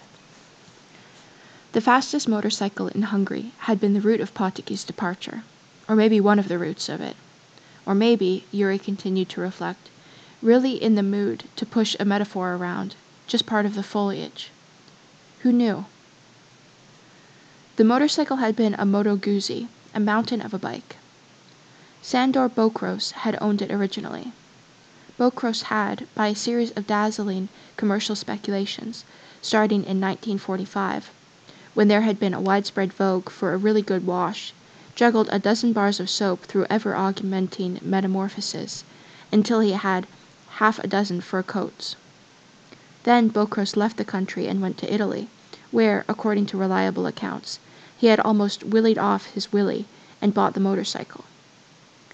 Suddenly, through some incomprehensible mental aberration, Bokros had returned to Hungary on his bike, just as the country's borders were being sealed, so tightly they lost 50 kilometers.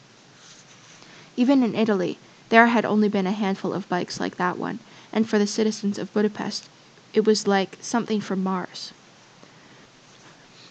Bokros had two problems: having to cope with an epidemic of adulation and street enquiry, and finding a stretch of road on which he could get out of first gear. By the time Bokros realized that he should have opted for a totalitarianism that went in for long stretches of immaculate tarmac, it was too late. Everyone assumed it would end in tragedy, either his bike being nationalized or him dying as a result of not seeing eye to eye with a Hungarian band, but what happened was as unforeseen as you could get. As he was overtaking, on a country road, a tractor with a load of fixed, upturned scythe fittings on the back, one of the blades slid down, decapitating Bokros. "You don't need much in the way of brains to ride a bike," Poktiky had said at the funeral, mulling over the bike having carried on for half a kilometer without a head. "You'll like Sandor, everyone does," was the way Bokros was always described. His brother, Vilmos, was described as one of those people who was disliked by everyone.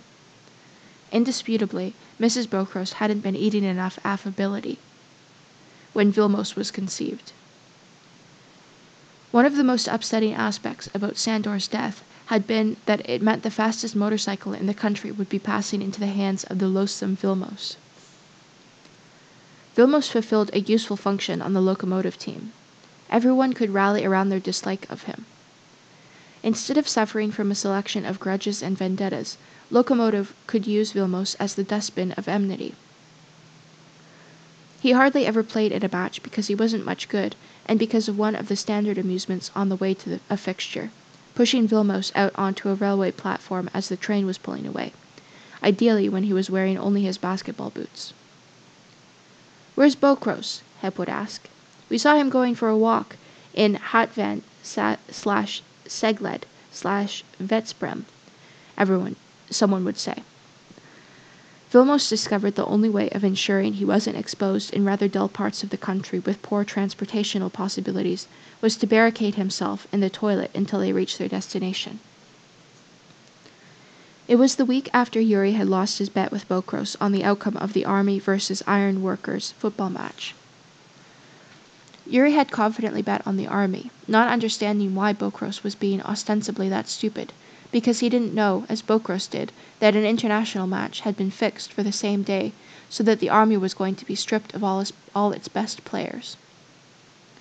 Yuri was skint at the time, but he had his eye on a leather belt that had also formerly belonged to Sandor, so he had wagered in exchange for the belt, in an excess of colorful hyperbole, that Bokros could crap into his hands if the ironworkers won. The ironworkers did, but, fortunately, out of the blue, Vilmos had grown a sense of humor. Naturally, everyone gathered around for the show. Vilmos crouched down, and Yuri obligingly hunkered down behind him, ready to catch the fecal ball. "No fumbling," was the general exhortation. Honorably, Yuri waited to settle his debt, but Bokros, suddenly the center of approval for devising such a wonderful entertainment, was laughing so much that he was incapable of invoking the muscular bailiffs to evict some tenants from his bowels. "Give me a newspaper," Bokros had instructed, hoping that reading some of Prime Minister Hegedus's speech on Hungarian-Soviet relations would induce a state of tranquility and sphinctal détente, but the crowd eventually had to disperse in disappointment. The following week, Yuri had missed the preamble of the argument, but the bet between Potocki and Bokros had grown out of a furious abuse session. It happened on Margit Island, after a training session, and Yuri entered as Potocki, who had recently been extremely touchy, was telling Bokros what trash he was. Potocki was angry, and he looked angry, which was unusual in that he didn't routinely hand out public bulletins on his feelings like that. Bokros, who you would have thought would have been quite used to being called a shit and so on, was greatly incensed. "Who do you think you are?" he spat out. "Do you think you're so great? That you're so hard?" Bokros almost ruptured himself getting the word out. "You toe the line when it matters." "But I haven't licked the arse of everyone at the Ministry of Sport, including the doorman." "No, you're so independent. The changing room rebel, the revolutionary who's going to bring everything down with some explosive whispered sarcasm. You haven't got the guts to speak out. If you think it all stinks, why don't you say so?" "I'll show you," said Potocki, pointing at the White House across the river. Why doesn't he just hit Bokros, Yuri wondered. "You'll have the chance to see what I think of if you want. Let's have a bet. You put up your bike against half of my salary for a year, and I'll run stark naked around the White House and give them 360-degree view of my fine Hungarian bum." "Done," said Bokros, made adamant by his anger and the certitude that Potocki wouldn't attempt it. But Potocki waved in Yuri and Bonhadye. "Come on, I want witnesses." Yuri had spent most of his life thinking that Potocki had gone too far, but he hadn't felt so strongly that his friend was on course to crash head-on with destiny since that time in '45 when Potocki had said to him, "Of course we should try out that revolver. Your mother won't know. What do you think is going to happen? The Russians are going to arrest us and have us shot." The White House was nominally the headquarters of the Ministry of the Interior. It was mostly a haunt for the Hungarian Working People's Party and the AVO. Some said it was the headquarters of the AVO, but the AVO, taking no chances, seemed to have several headquarters. Andrassy Ut for one, plus a number of villas up the hills of Budapest where they could beat people up in comfort and tranquility. The White House, as the ministry of its well-appointed riverside location was popularly known, had a marked resemblance to a shoebox. The story went thus. The architect who had been commissioned to design it, not because he was a party member, but because of his family background. His father had been a dipsomaniac and a worker manqué. His mother a moderately successful prostitute, so he was valued as being suitably anti-bourgeois. Had, in the recognized tradition of Hungarian architecture, namely boozing and gibbering excitedly, spent both the 6 months he had been allotted to create a plan and the commission fee, boozing and gibbering, telling everyone he met, building workers, shop assistants, proctologists, swimming pool attendants, paveoirs, percussion players, and a man on the number 2 tram who was breeding leeches, waiting for their big comeback in medicine, that he had been commissioned to design the ministry.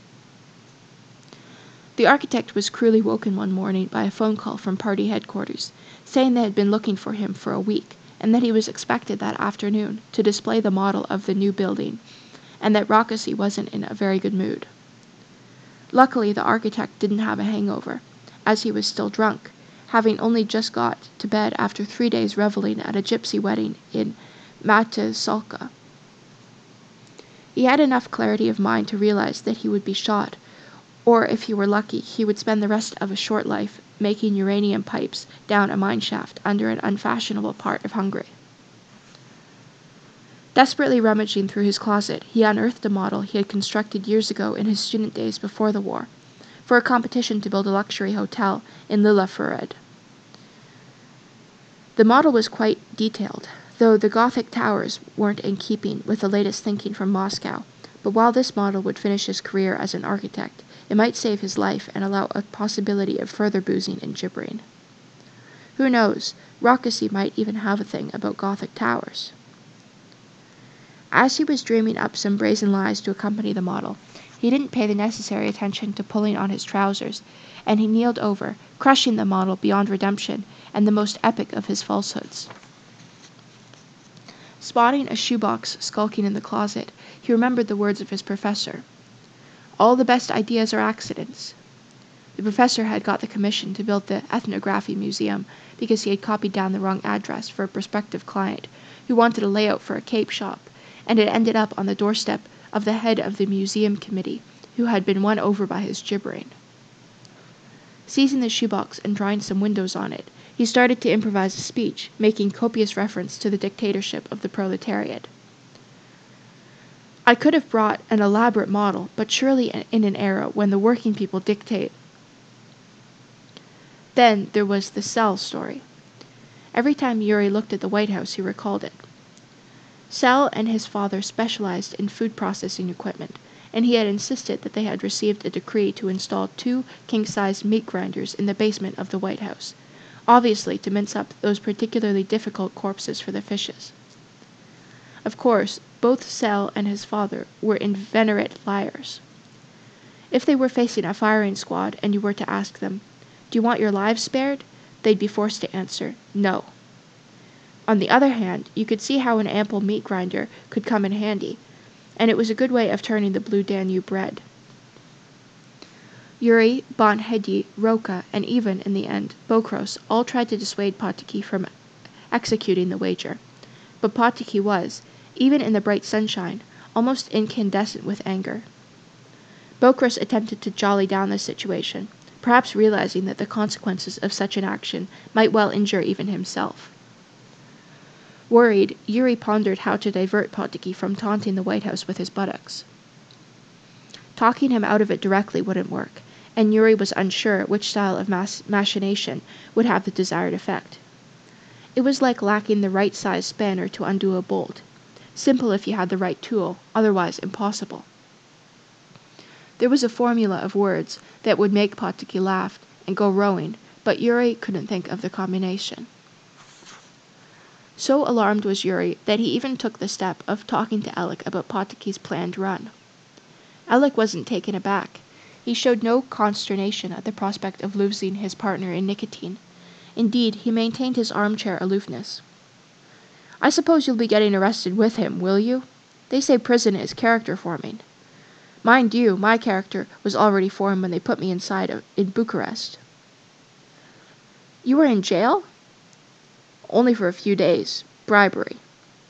"Bribery? Who did you bribe?" "No, the problem was I hadn't bribed anyone. They were very upset." "Look, Potocki'll be in for more than a few days. It's very hard to work out why people do things. Back in Vienna, when I was in the army, one of my friends ended up in a furious row over something trifling. The positioning of napkins in the officers' mess, something like that. But he challenged this other fellow to a duel. We all took turns trying to get them to call it off. Apart from the chance of someone getting killed, dueling was furiously prohibited, and droves of careers could have dropped dead like flies. The thing everyone was terrified of was losing face, so I put my arm round him and said, "Josie, this is a stupid misunderstanding. Grown men don't behave like this. Honor's honor, but you can't shoot a fellow officer over a napkin." I thought I was doing a good job when he looked at me, and I can still remember this vividly. He was so passionate. "No," he said to me, "you don't understand. I want to blow his brains out." Nothing to do with a napkin, of course, just the usual traffic jam on the thigh of a Viennese Fraulein. "I'll talk to Potocki if you want, but I don't think it'll make any difference. These lunacies in waiting are usually readied well in advance, like all the best off-the-cuff remarks. It was the same with me resigning my commission. It had all the appearance of being an exemplar fed-upness, but it had been in training for a considerable while. That was my problem with the army. I just couldn't take it seriously, and that's why they couldn't forgive me for. I suppose people in any profession who don't carry the due reverence are in trouble, but the whole military was a joke. Every time they get something good going, they throw it open to the amateurs anyway, and then a natural soldier sticks out like an oak in a meadow. I'll talk to Potki if you want, but I'll be surprised if he'll listen. You never did." But that evening Potki was nowhere to be found for dissuasion, so, at the appointed time, they gathered on the Margaret Bridge. Bokros had a pale, posthumous look, since he wasn't going to gain however the day went. He implored Potki to refrain from his task. If he'd offered the bike, that might have tilted it, but he didn't. "Better stay here," Potki suggested, entrusting Yuri to look after the shortly-to-be forfeited motorcycle. "This could take some time," Potki said, trotting off towards the White House with the ease of a ruthless athlete. He was wearing his black tracksuit until he reached the embankment adjacent to the ministry. From their vantage point on the bridge, Yuri and Bokros watched as Potki reduced his attire to locomotive-style basketball boots. He looked tanned, relaxed, and even from hundreds of meters away his muscles had precise definition. A superb musculature, Yuri thought, recalling how Potki had been in line to be the model for the naked proletarian Adonis figure on the back of the new 24-cent note. They had been looking for a striking example of the new Hungarian might, and the artist had gone for Newman, who made a much more towering symbol of resurgence, justice, and truth, of socialist invincibility and grit, and perhaps because Potki had asked for money. "They're not getting any my pigs for free." All around the building there were guards. People weren't exactly encouraged to walk past the ministry.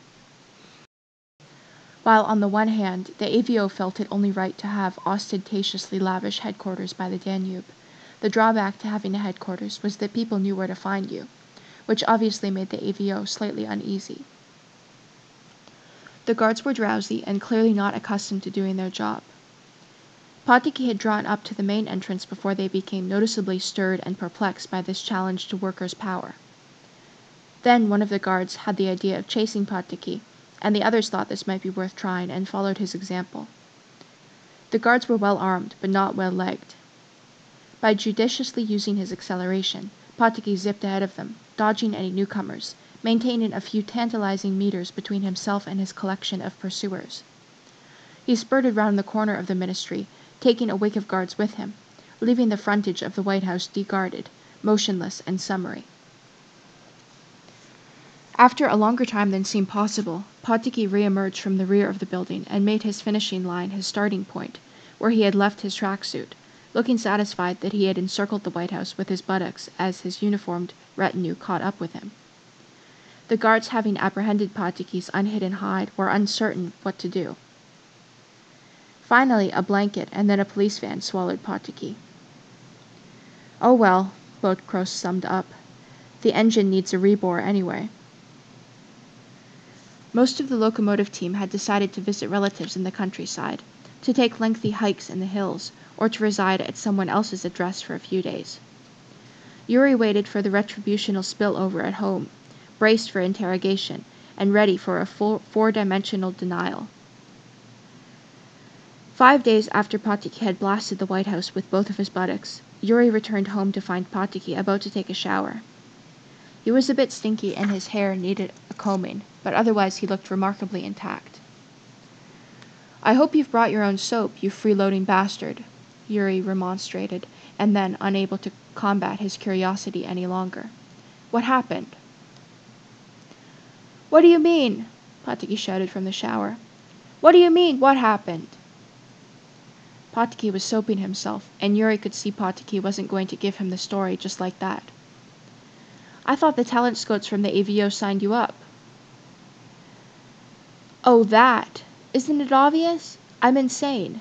Why would anyone sane run naked around the Ministry of the Interior? You're looking at an escaped lunatic. Could you fix me something to eat? We nutters eat the same sort of thing as you sane people." Potki came into the kitchen, reading a letter which had been posted just before his escapade. The letter was from the Ministry of Sport, informing him that his application for a scholarship abroad had been turned down. A slogan had been rubber-stamped further down the page, below the terse refusal: "Fight for peace." "Look at this," said Potki, waving the letter in disgust. How can they expect me to live in a country where they put idiotic rubbish like this on every letter? I'm off." Potiki for some time had been trying to raise the subject of getting out. This had meant that Potiki talked about it while Yuri was in earshot. The subject had become fascinating for Potiki, chiefly because Bonhedi had been moved to work in the international freight department of the railways. Bonhedi, like all the locomotive players, wasn't actually required to work, but when he plopped in to collect his wages, he had access to all the information. It was an extremely hazardous way to get out, but then there were only extremely hazardous ways to get out. If it hadn't been for Jadwiga, if Yuri had been on his own, he would have given it a go, but he wasn't willing to expose Jadwiga to the risk, although knowing her, she wouldn't refuse. He had something to lose. Potiki should have taken up the officer in 47. Potiki insisted that they should hunt down Bonhedi. "I feel like leaving before the doctors catch me." Providence was evidently in the mood to grant Potiki's wish, because they found Bonhedi just returning from a dislocation certifying session with the doctor. "Yes," he said, "there are trains going out, but I can't be sure where the trains are going to. They chop and change the forms a lot." Bonhedi wanted to wait a few days to study the opportunities, but Potiki wouldn't hear of it. "Thinking about it isn't going to make it any easier," he said. So, at midnight, they went down to the sidings and, breaking the seal on the freight wagon, prized it open. It was full of shoes. "Shoes are risky," said Bonhedi. "They can go east or west." "Is there anything else available tonight?" asked Potiki. "No." "Fine, this will do." He climbed aboard with a bag containing 2 loaves, cheese, 6 apples, a bottle of mineral water, and 3 bottles of Czech beer, whose last place of residence had been the Fischer flat. "Getting drinks is one of the few amusements possible in a dark freight wagon full of shoes," said Potiki, defending his choice of company. They agreed on means of communication. "Even if it's Siberia, do drop us a postcard," urged Yuri. "Sure," said Potiki, "and let my parents know in a day or 2. Tell them I would have told them, but it's easier for everyone this way." He handed Yuri an envelope. "That's a blanket apology for them. And tell them not to look for Granddad's wedding ring. I've got that. Does anyone know how many years you can get for this?" He looked at Yuri. "You're really not coming, are you? Things can't go on like this much longer."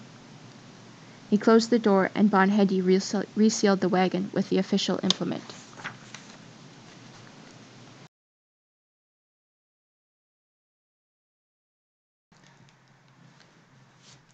23rd of October, 1956.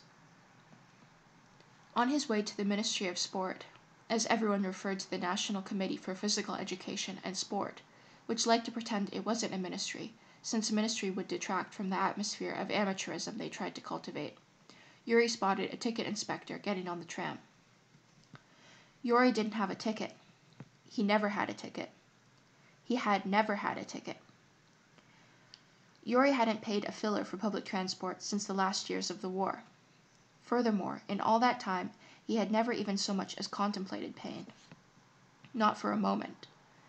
This was, firstly, because he didn't feel like handing over any of his money to the state, however trivial the sum, and secondly, because the trams were normally so crowded, only a risible percentage of his body got in. Most of the time, he had to hang on by one hand, with one foot perched on the running board, in the company of several similarly positioned citizens.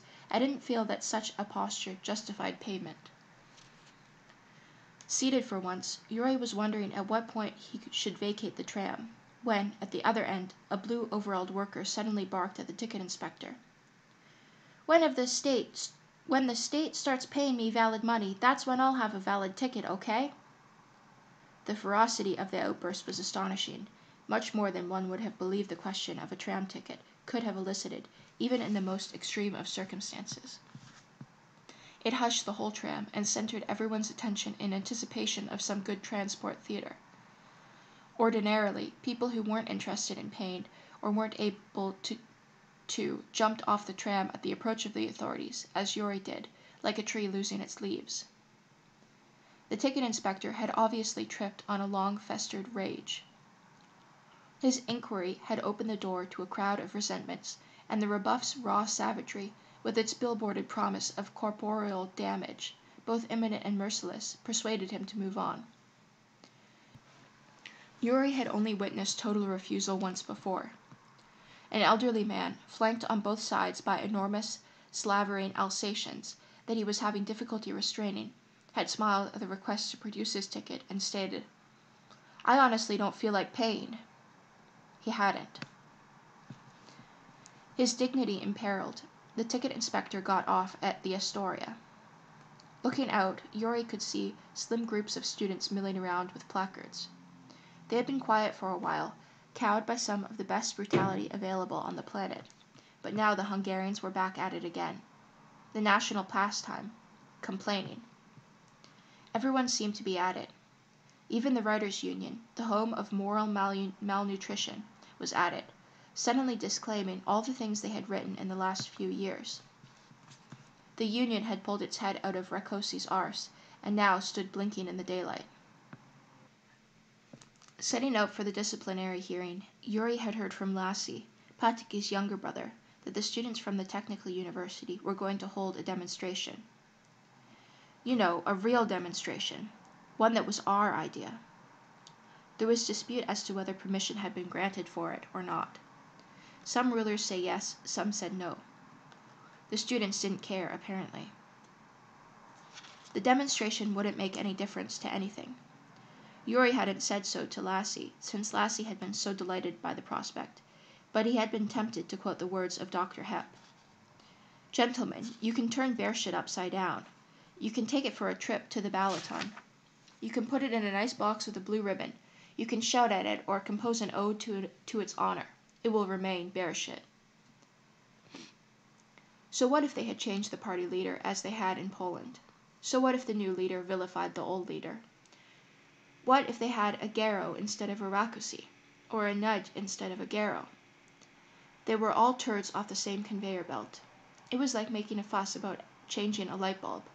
What if the new leader blamed everything on the old leader? It was political leapfrog, musical chairs in the Central Committee. Why get excited by it? Yuri's view of the morning was soured by his attendance being required at a disciplinary hearing, but he was cheered up by the AVO incident. At the Astoria, an AVO officer got on. Uniformed AVO were harder to spot on the streets now. They seemed ill at ease. He was carrying a smart briefcase smartly. He exuded a rigorous belief in his importance. It was as if his importance was flamboyantly doing chin-ups in the tram. A group of laborers was next to him. Dirty, hardy, work-darkened figures who would no doubt place head-kicking in the head of their leisure pursuits. You could see it coming. They took their time, though, eyeing up the officer as the tram rattled along. At the next stop, one of them leaned over and asked him stentoriously, to the accompaniment of palinka fumes, "Tell me, did you brush your teeth this morning?" "What?" asked the AVO, puzzled by this forwardless inquiry. "Did you brush your teeth this morning?" insisted his interrogator. "Yes," was the only thing the AVO could think of as a reply. "Excellent. In that case, just this once, you can lick my arse." The detonation of laughter practically blew the AVO officer off the tram. Yuri felt privileged to be in at the making of an anecdote that would enliven many an evening in a koksma. Carrying his massive discomfiture awkwardly, the AVO noticed his stop had arrived and alighted. At the Ministry of Sport, Hepp was waiting outside, looking at his watch angrily as if it were colluding with Yuri's tardiness. They weren't late for the hearing, but Hepp always liked to be 10 minutes ahead of events. Yuri really went out of his way to be there on the dot for Hepp, because if you weren't, you'd pay for it. "But we said 11 o'clock, Hepp would say, sincerely bewildered as to why such a clear agreement hadn't been respected. And he would keep on saying it until you feared for your sanity. If you pleaded tram famine, earthquake, your home suddenly combusting, Hepp would merely say, "Why didn't you start earlier?" Being late was incomprehensible to him. Dug up tablets in some ancient tongue. It was more confusion than anger. "But we said 11 o'clock." He would repeat this on and on, tonally turning it up and down, with the determination of a code breaker trying to crack an unbreakable code. Hap's solar punctuality never failed him. As far as anyone knew, he had only been late for an appointment once in his life, and that was when Potiki, forewarned Hap was due at a coach's seminar, had slipped into Hap's office just as Hap was getting ready to leave. Under the cover of some anodyne conversation, Potiki had withdrawn, palming the key to Hap's office door. He had then locked the door from the corridor and had joined everyone outside, on the other side of the street, where they had a good view of Hap's office. Within minutes, Hap was loudly ordering them to let him out, shouting at times with great pathos from his second-floor window. Eventually, he prevailed on a passerby to provide a ladder, but by that point he was an irrecoverable 15 minutes late. Metasits was, naturally enough, behind Yuri's appearance in front of the disciplinary tribunal. It was boring in a way. Every time Yuri played a game with Metasits refereeing, Yuri would speedily accumulate his 5 fouls and be sent off before he could cover the length of the court, whether or not he was actually doing any fouling, or even getting into the ball's neighborhood. Metasits' compulsion to blow his whistle every time he saw Yuri had long before made it clear to Yuri that Metasits had him down as a bad element, a committed recidivist. While Yuri would have freely conceded that the referees wouldn't be voting him the sportingest player on the nation's basketball courts, the accruing of his fictional blame was irritating.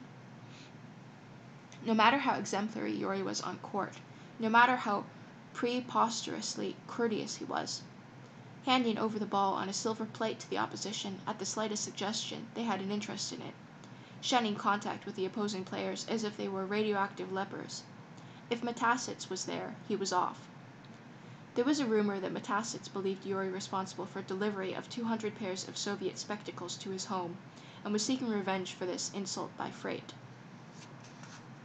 However, getting to the tribunal was a first for Yuri.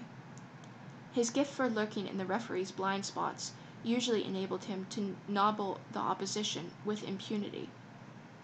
He had also developed a prestidigitator's talent for sending the referee's attention the wrong way, so he could elbow, grab trousers, and tread on feet under the nose of authority. Hep would even evaluate the quality of his fouling during the post-match analysis, adequate, stylish, or on the day he had head-butted Prince, a man who regarded basketball matches as an unlimited opportunity for the grabbing of testicles, and got Prince stretchered off, world class. However, with Metasits on the sidelines, Yuri would stick resolutely, if futilely, to nobility. But during a match with the Army, which the Army, despite Potika's absence, was scarcely winning, Yuri and an Army player had gone up for a ball. The Army player had got the ball and had Yuri crash to the ground, where he had remained while the Army player winged his way to Lokomotiv's basket and dumped the ball through the ring for 2 easy points. Like everyone else, Roka had looked on Yuri's collapse as an overly histrionic attempt to get the ball back. "It's okay," Roka had said to the slumped Yuri. "You can get up now." But Yuri hadn't gotten up because he was firmly unconscious. Metasits booked him for willfully obstructing the course of play, saying in all his years of refereeing he had never seen such blatant fakery, and that this was going to the Basketball Council, particularly as, when Yuri had regained contact with the world and learned what was going on, he had made a groggy attempt to strangle Metasits. The tribunal was composed of 3 inert, overflowingly bored gentlemen behind a sweeping desk. They looked as if they were left in the room when the tribunal wasn't sitting. Metasits kicked off. "Esteemed tribunal, we are dealing here with a debaser of what is most sacred to man." He read badly from notes. Yuri settled down, judging from the depth of Metasits' sheets that it would be a long haul. Metasits had been leaning on his dictionary.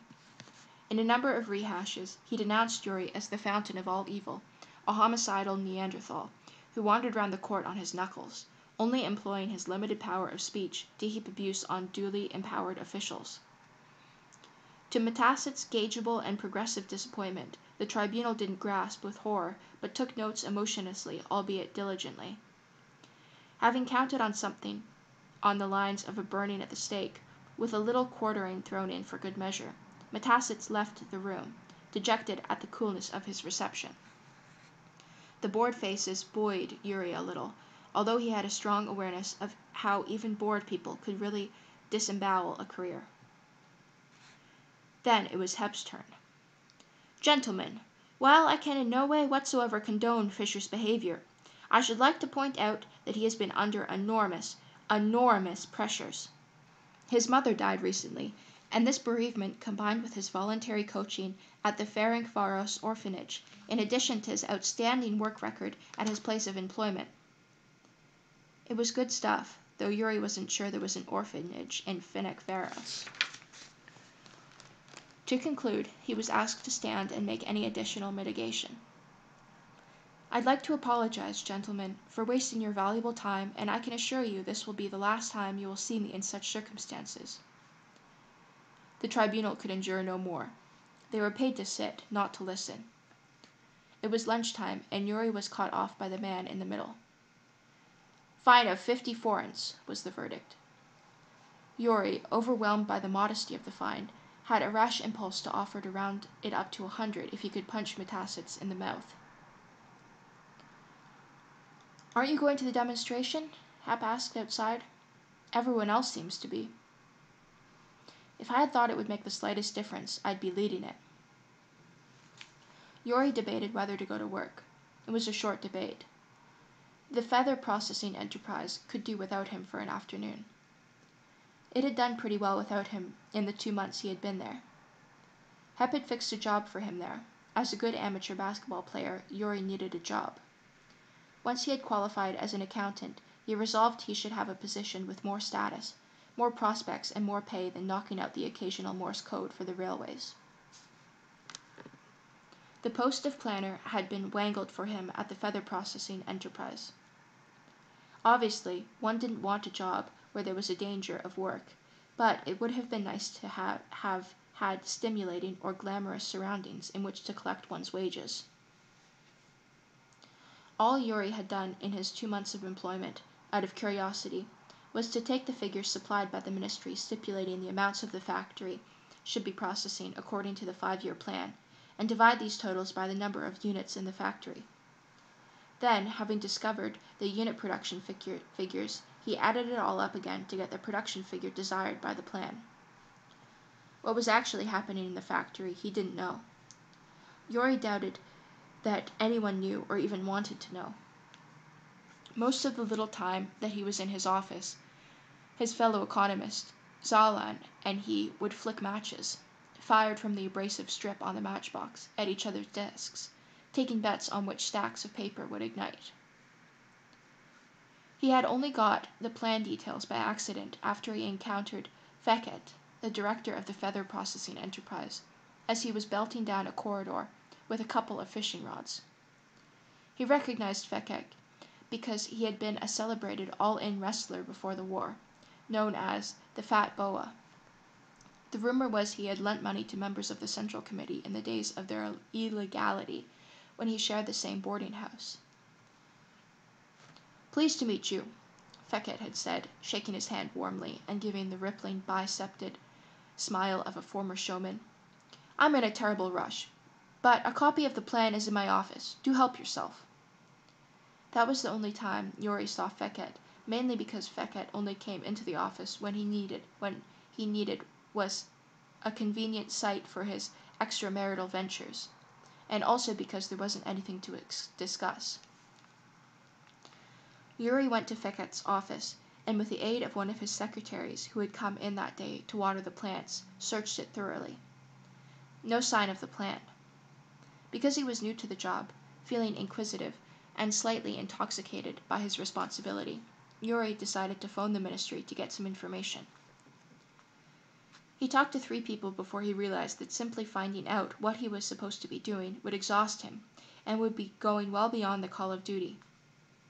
Yuri counted, for his own amusement, that he explained 22 times that he was phoning from the feather processing enterprise, and he wished to obtain correct and up-to-date figures for the plan. Finally, he was connected to a voice whose hostility and reticence convinced him that he had at last reached the right person in the right department. "You expect me to tell you all this on the phone?" reiterated the irate voice. "How do I know you're not an American spy?" "Look at it this way," said Yuri, chewing over this epistemological doubt. "Would an American spy tell you to fuck your mother?" Ashamed of having tried to do his job, Yuri had sauntered out of the plant. Passing through the guard's lodge at the entrance, his eye had been drawn to the vigilant defender of the proletarian power vivisecting some dog ends on his table to Frankenstein together a new cigarette. Yuri noticed that the guard was tearing off a leaf of paper from a document entitled "The Hungarian Feather Processing Enterprise, Revised 5-Year Plan Figures, 1955. When in doubt, go home, go to bed, Yuri thought. He had had a restless night, fretting over the prospect of the disciplinary session and elaborating his defense, reckoning the tribunal would be the occasion for a backlog of overdue bad luck to unload on him. He opted to go home and file himself between the sheets. He found Alec trying to persuade some used ground coffee to do an encore and produce more black soup. "You've just missed Jadwiga," he said. "She's come up to Budapest for the demonstration." Yuri swiveled on his heel and went out. From the other side of the river, he saw the crowd around the Bem statue as he started to cross the Margit Bridge. Bem had been the Polish general who was confused about which revolution he was in, and zealously led the Hungarian Army of Independence in 1848 against the Habsburgs, and led it very successfully, until the Russians were called in and the Army of Independence proved how Hungarian it was by getting wiped out. But at least it went down to vastly superior forces, though, apocryphally, when he heard that the 10 times greater Russian force was attacking, Bem had remarked, "Good, I was worried they'd get away." The students had chosen to gather around Bem, since one of the goals of the demonstration was to express their approval of the political changes in Poland. Jadwiga had gone on about them with great enthusiasm, which were the sort of changes they wanted in Hungary. A friendly, ideology next door, happy-go-lucky sort of communism. They didn't seem alone in this wish. Not only was the Bem Square a lawn of heads, but the entire embankment around it was one huge dollop of humanity. 40,000 people and more, drifting in at the edges.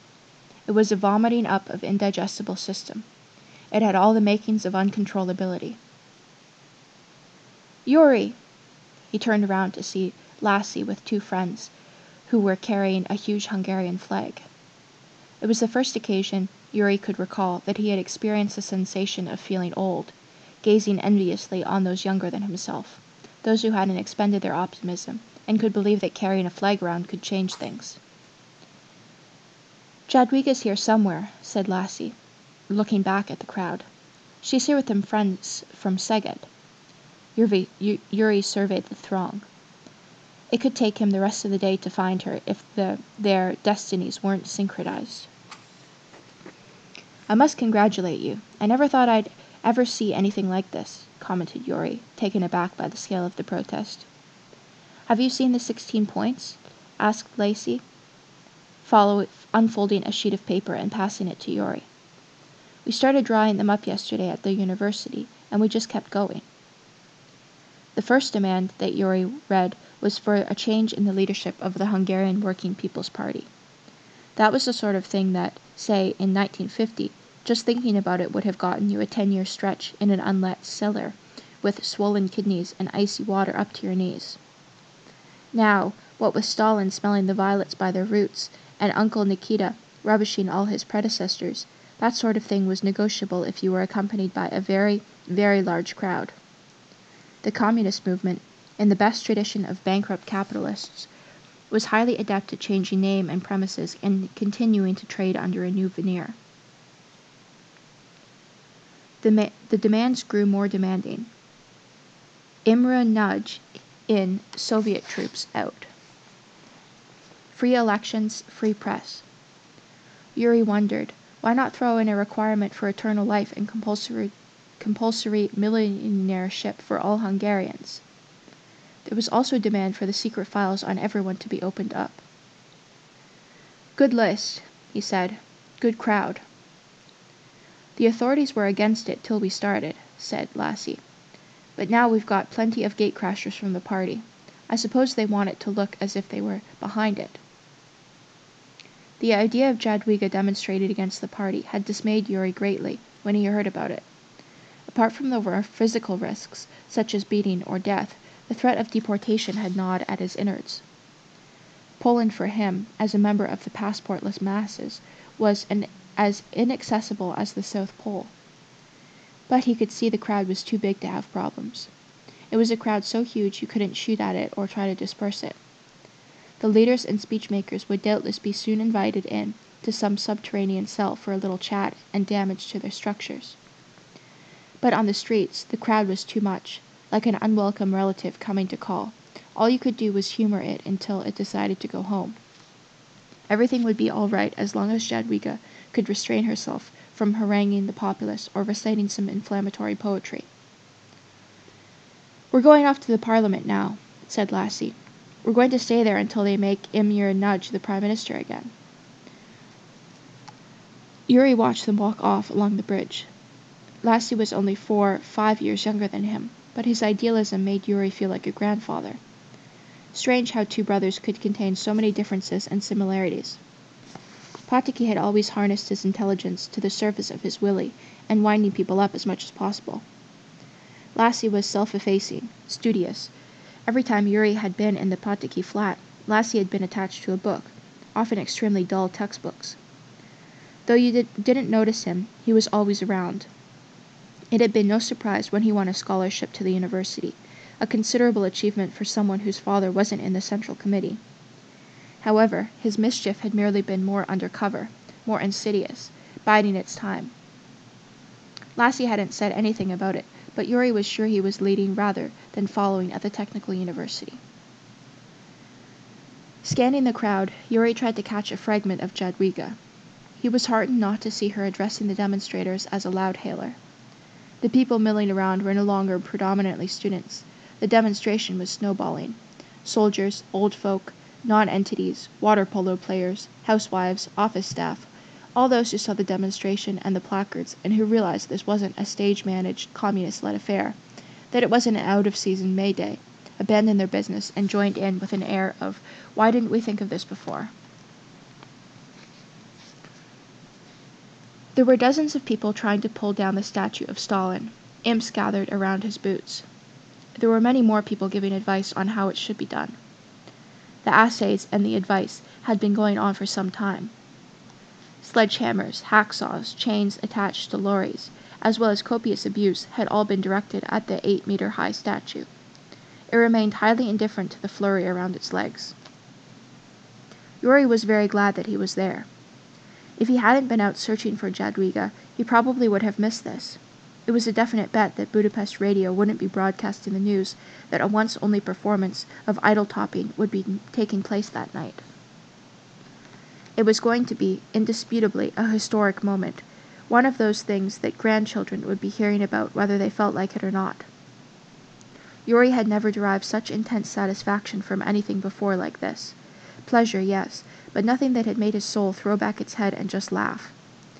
However, it would be nice, Yuri reflected, if the historic moment could hurry up and get on with it, because it really was too cold to be standing about, even for a once-in-a-lifetime sensation, and having patrolled the streets all day he was tired. Yuri also couldn't quite suppress the feeling that this was going a bit too far.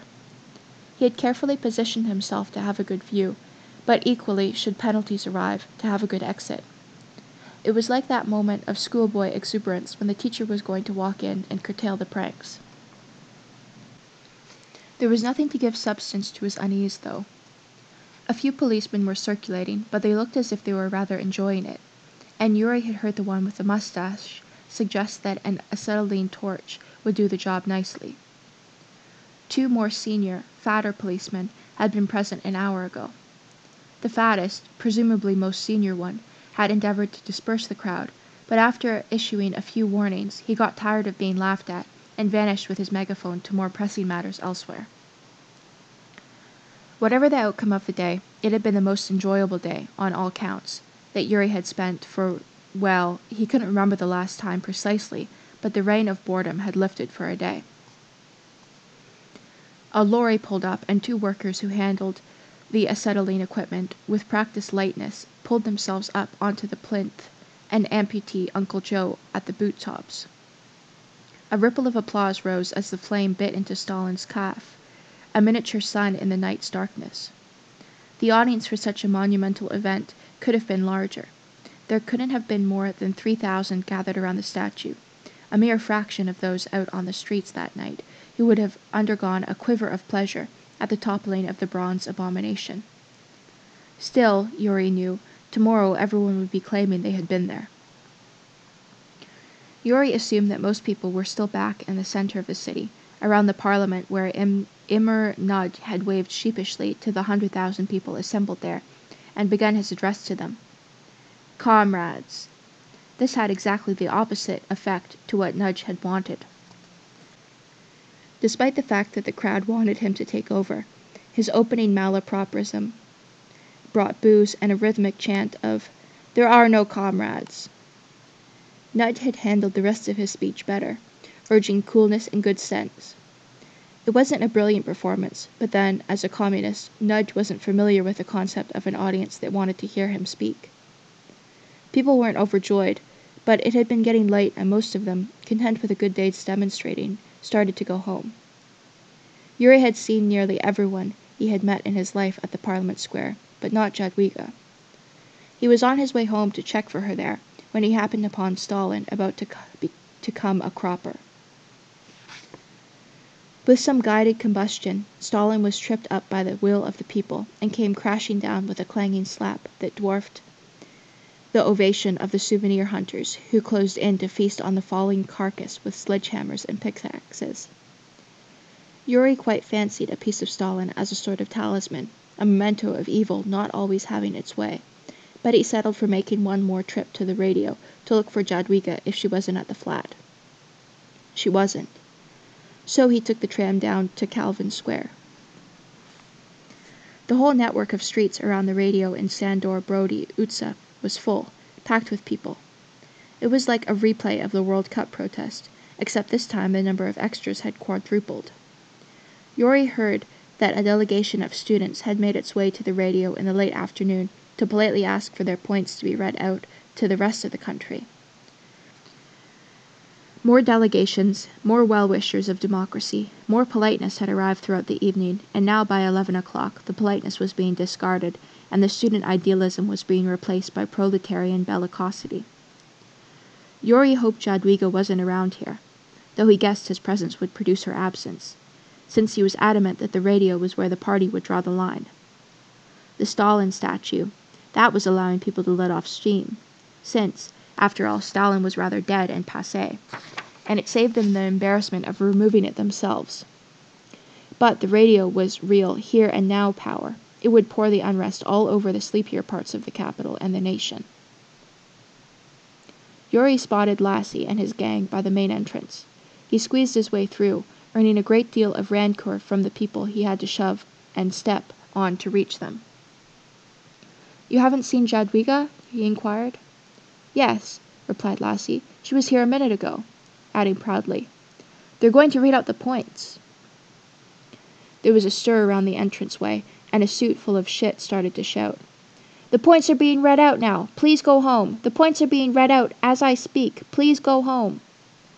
He sounded familiar, and he had a booming voice. Yuri assumed that he must be one of the presenters. The radio man stressed that the points were being read out and that people should go home. Then, from a window in one of the flats opposite the radio entrance, a woman with the look of a harried housewife materialized. Balancing her wireless with some difficulty on the windowsill so that everyone in the street could faintly sample the broadcast, she shouted, "You evil liar! There's nothing but music!" The tear gas followed swiftly after this. It failed all around. The AVO didn't have gas masks. Most of the gas billowed back onto them, and since the street was so narrow and full, even those people who wanted to leave couldn't do much about it. There was a lot of coughing and crying, but more than anything else, there was a large amount of anger. It was something you could watch growing, like a darkening sky, presaging rain. Yuri dropped back to search for Jadwiga, and because he knew it was coming. The communists might not be good at organizing the economy, but if there was one thing they knew, it was how to organize security. By the time he had forced his way to the sanctuary of the nearby National Museum, not on a direct bullet line from the radio entrance, and endowed with walls and pillars so thick that gunfire would be no more effective than rain, the shooting started. It was the most sickening sound he had ever heard. His fear was overtaken by nausea at people being shot for standing in the wrong place. The streets, of course, were emptying as fast as possible. In a doorway opposite, revealed sporadically as people ran past, Yuri saw a tubby man slumped against the door, his legs straight out in front of him, like a propped-up teddy bear. He had a great red patch on his stomach. A companion was whispering in his ear, perhaps trying to talk him out of bleeding to death. Yuri could discern two motionless bodies lying in front of the radio. He was surprised how nauseous the sight made him. He had thought he had seen enough corpses during the war to be immune to queasiness, but obviously you had to keep your hand in when it came to indifference to death. And the anger. He had thought he had wanted to kill people before, but now he knew what the real thing felt like, that he truly wanted to do, that it wouldn't be a problem. The desire that had been unperceived in the wings now made its entrance, ready for action. The shouts and running went on for some time. Then something happened that Yuri hadn't foreseen. Shooting started, towards the radio. Windows began to shatter, and Yuri spied a young man taking advantage of a street corner to snipe at the building. He was dressed in civilian clothes. Where had he got the rifle from? Looking back towards Calvin Square, Yuri could see what looked like a parked army lorry. They must have been handing out weapons, because the sound of sniping commenced from every direction. It would be funny, mused Yuri, if a second revolution were to start here at the National Museum. It was here on these steps that Petofi had read out one of his poems cutting the ribbon, as it were, to inaugurate the 1848 revolution. A couple of workers appeared, wearing the obligatory berets that explained they came from Sepal, swathed in belts of ammunition and carrying a heavy machine gun. They were thinking out loud about how to get onto the roof of the museum, from where they would have a superb arc of fire onto the radio. "Never come to the radio without your machine gun," one remarked. A curly-haired, lanky guy also appeared, and taking up position behind a pillar, began to adjust the sights on his newly acquired rifle. The payback for forcing everyone to do military training, thought Yuri. He was positive he knew the man. The face was struggling to be named and placed. Looking at each other, there was a sudden ocular transfer of thought from the aspiring sharpshooter. "Yes. It's what we've been praying for. Armed revenge." He smiled wildly at Yuri. Maybe he did know him. Maybe it was just the instant camaraderie of that night. "I feel so lucky," said the man. "This is simply wonderful. Wonderful." He fired off 2 rounds without much aim. It was a long and bewildering night. Most of the shooting was just at the radio, rather than any particular part of it or any specific target. People had fun simply shooting at the bricks. There was also a protracted exchange of fire with the other ends of Sandor Brody Utsa during a fear of AVO reinforcements coming.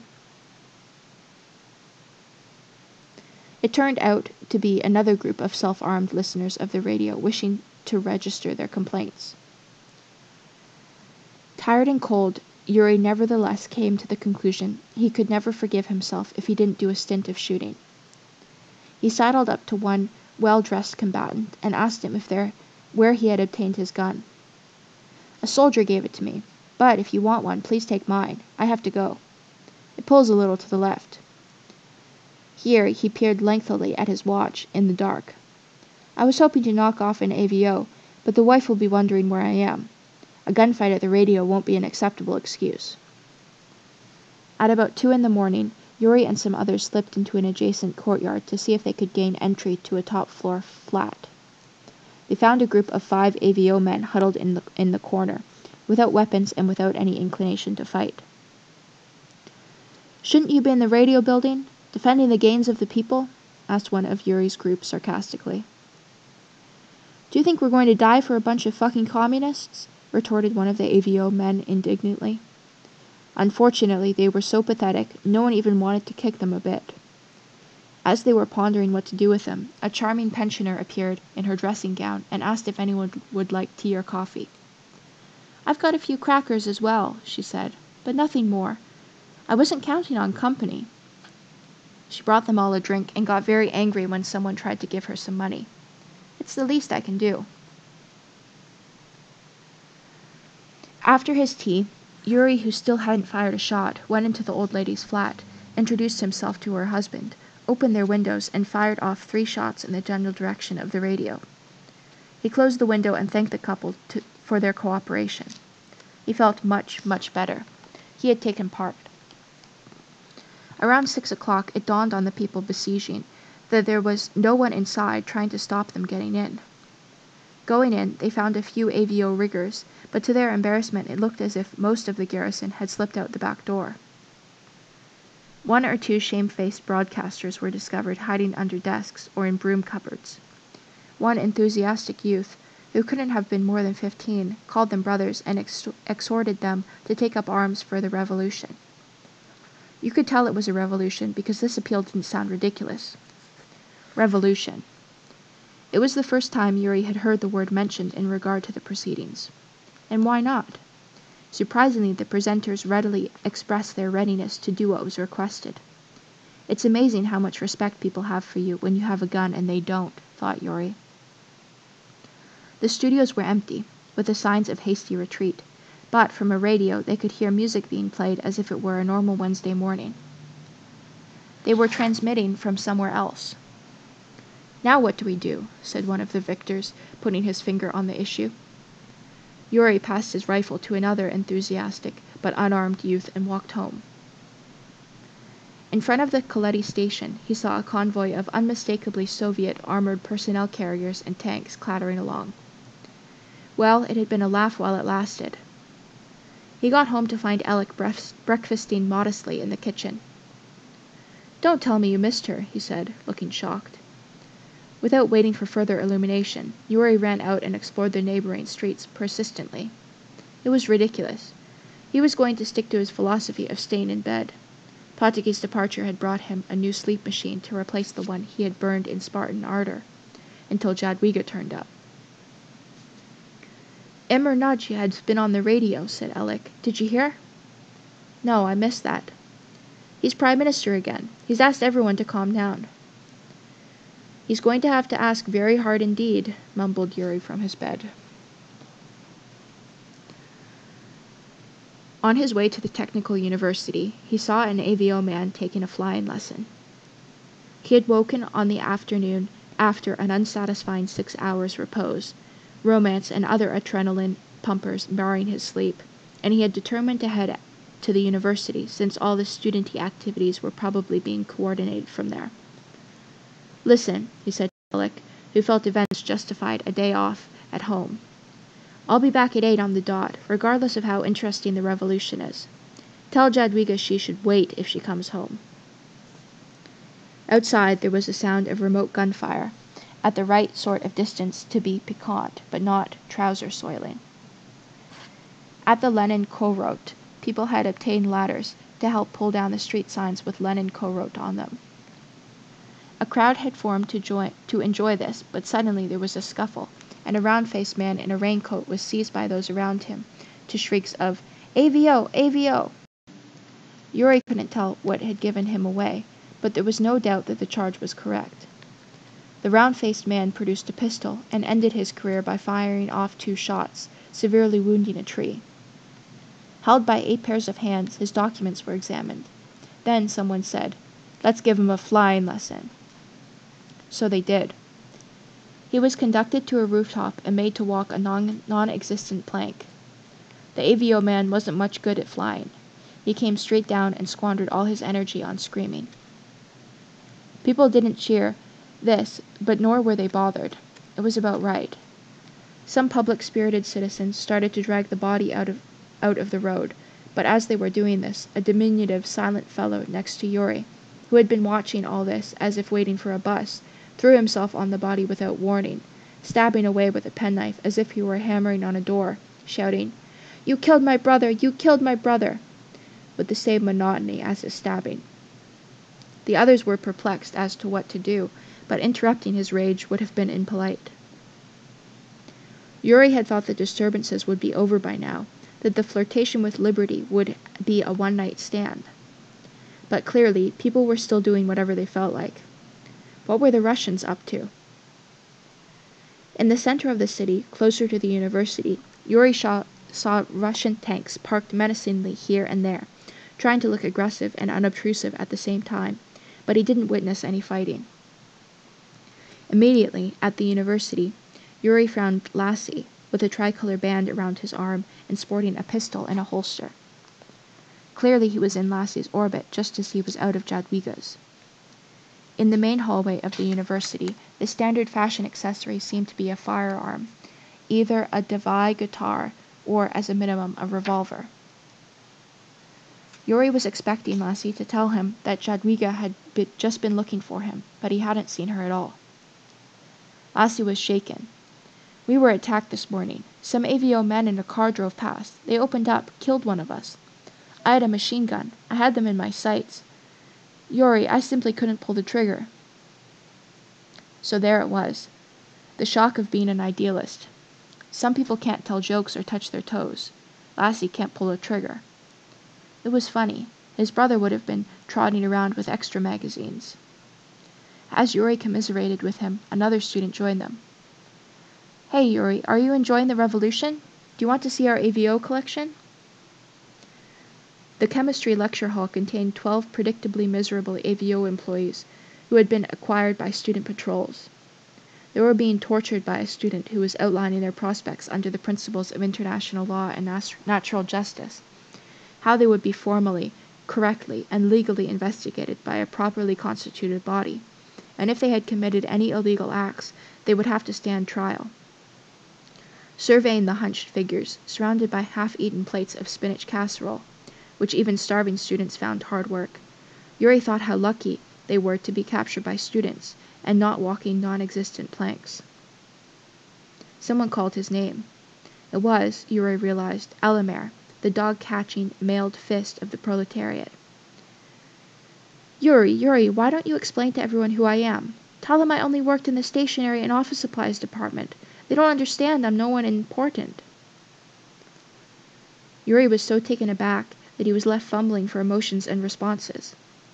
Later on, he would wonder whether Elamir's consummate invertebratery wasn't in some senses admirable, such a remarkable absence of moral backbone being as worthy of attention as a circus contortionist. The ability to survive being such a laudable thing.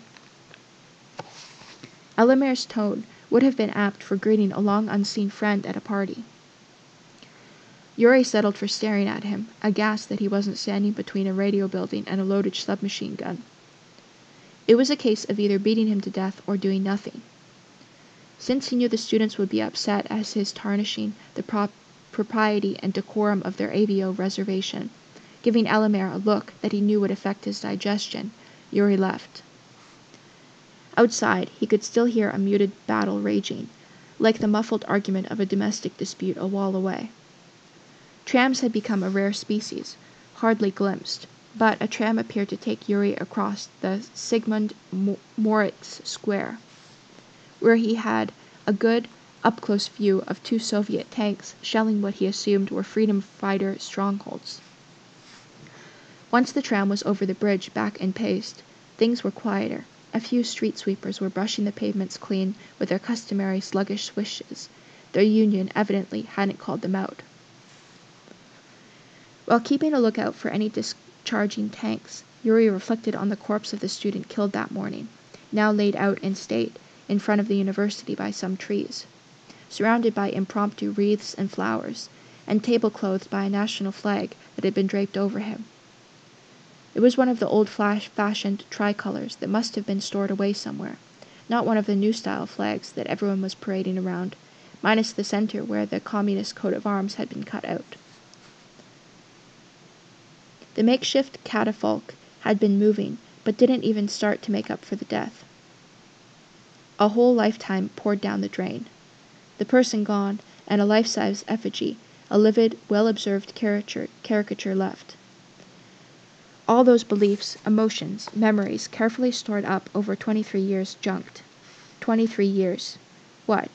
200,000 hours? A Hungarian Second Army of toothbrushing, cleaning behind the ears, blackhead squeezing, small talk, waiting for public transport, wiped out. An identity, spring cleaned out.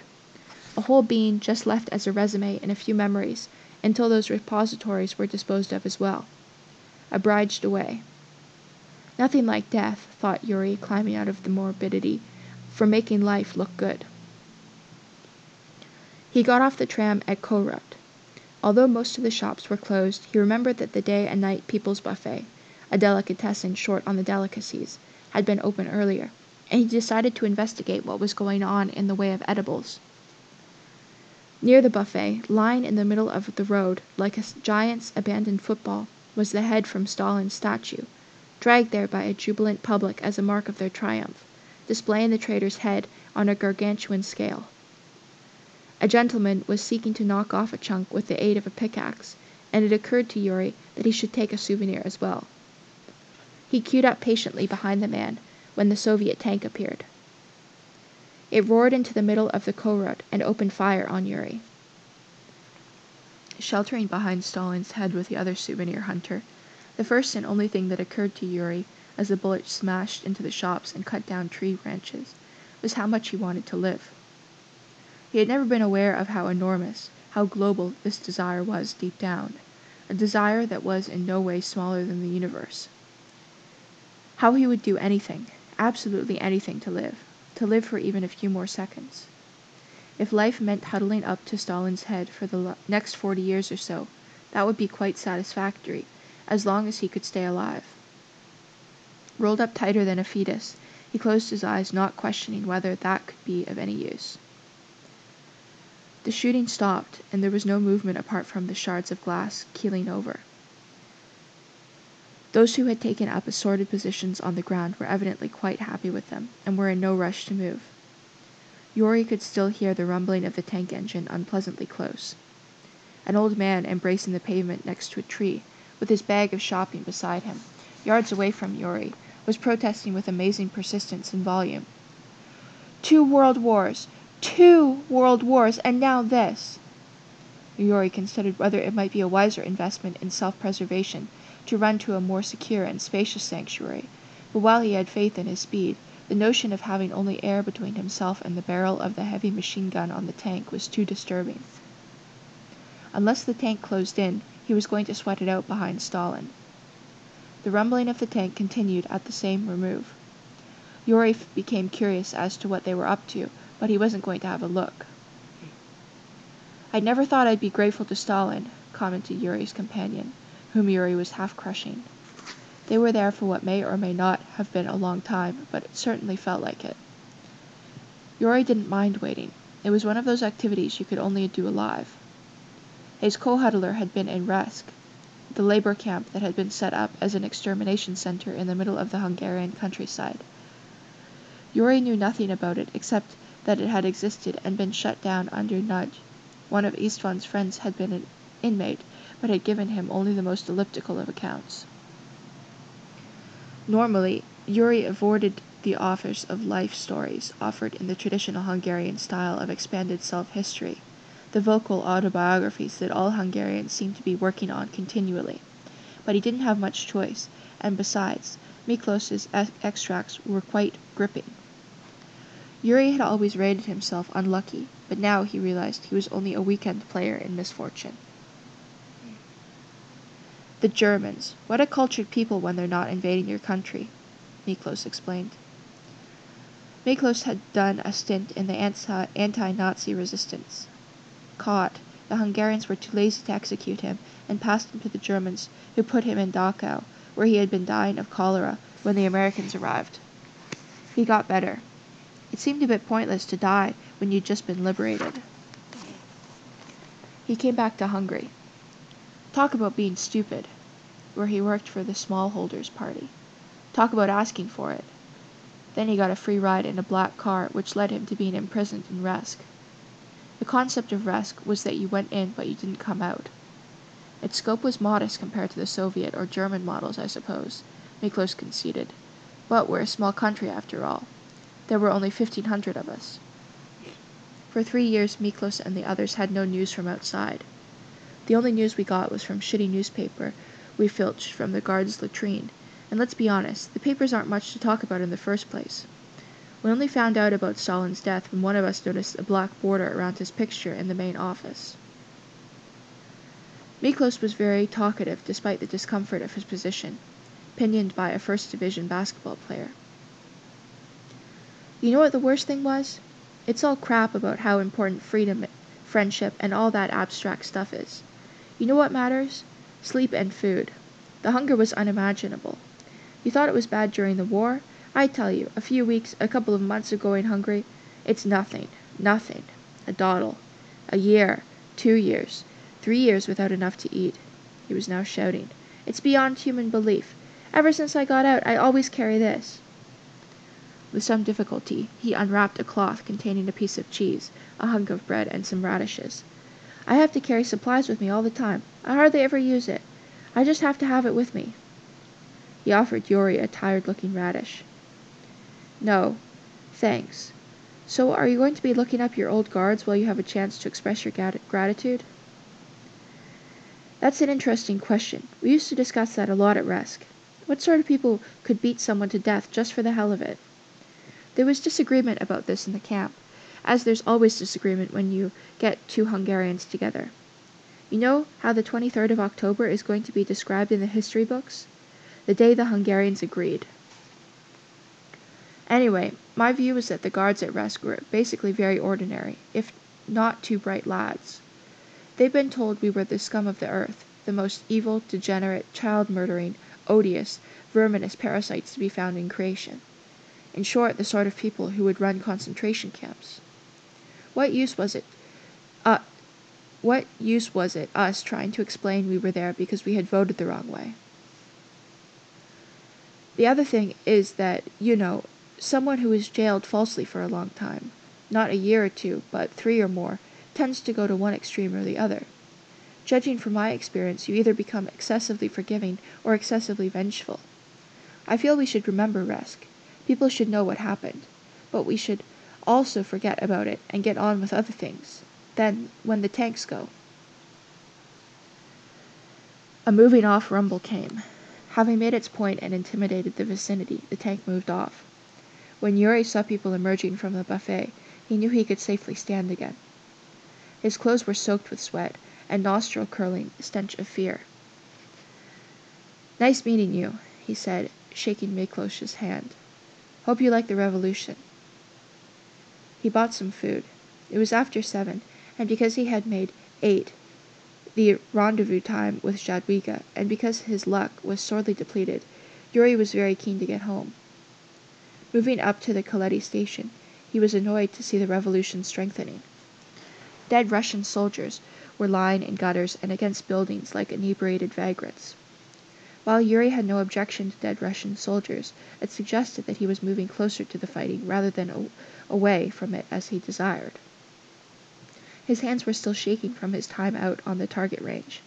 His stomach would be mulling over the terror for weeks. Ridiculously, in the middle of shooting he had the impulse to shout at the tank crew. Stop! You don't understand. I'm a coward. This isn't fair. Find some brave people to shoot at. A Soviet armored personnel carrier that had erupted, probably a grenade, was proving a big hit with the locals because, apparently, it had a headless Russian on display inside. People vied to peer into the charred interior. Yuri was totally unmoved by the sight of the Russian dead. He had heard all the arguments about how the Russians were people. How everyone is the same. What a great composer Tchaikovsky was. Nevertheless, he couldn't help wishing that the Russians would fuck off and be people and the same, back in the Soviet Union. An incinerated corpse at his feet failed to elicit any compassion. Probably a conscript. He didn't give a toss.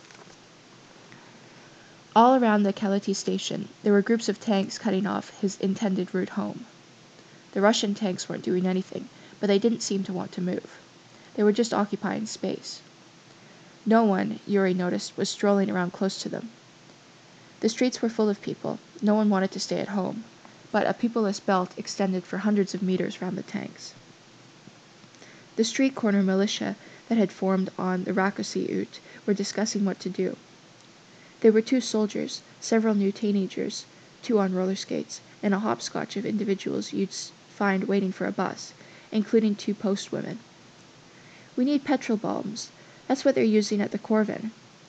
"Who can get some supply bottles?" asked one of the soldiers. It was nearly 8. Yuri cut down a side street to see if he could sidestep the Red Army. An hour later, making his final approach, closing in from the direction of the zoo, Yuri was annoyed to discover that the Red Army had completely surrounded his flat. He was getting angry enough to attack one of the tanks. As he was observing the tank blocking the street to Ben-Sur-Yutza, he was trying to think of a way of blowing it up, safely, without risk, with his bare hands, from an enormous distance. He saw a man walk out of one of the blocks of flats at the end of the street and start to knock on the side of the tank, as if he were knocking on a door. He knocked very assiduously, and after a few minutes the turret opened and a leather-helmeted head popped out. What was the man doing? Asking them for a light? Hoping that the Russians would be less likely to open fire mid-conversation, Yuri galloped over. When he ran past, despite his grudging Russian, he realized that the man was haranguing the tank crew. "What are you doing here?" the man demanded. "We're here to protect you from hooligans and reactionaries," the officer protested. "Where are the hooligans? Where are the reactionaries?"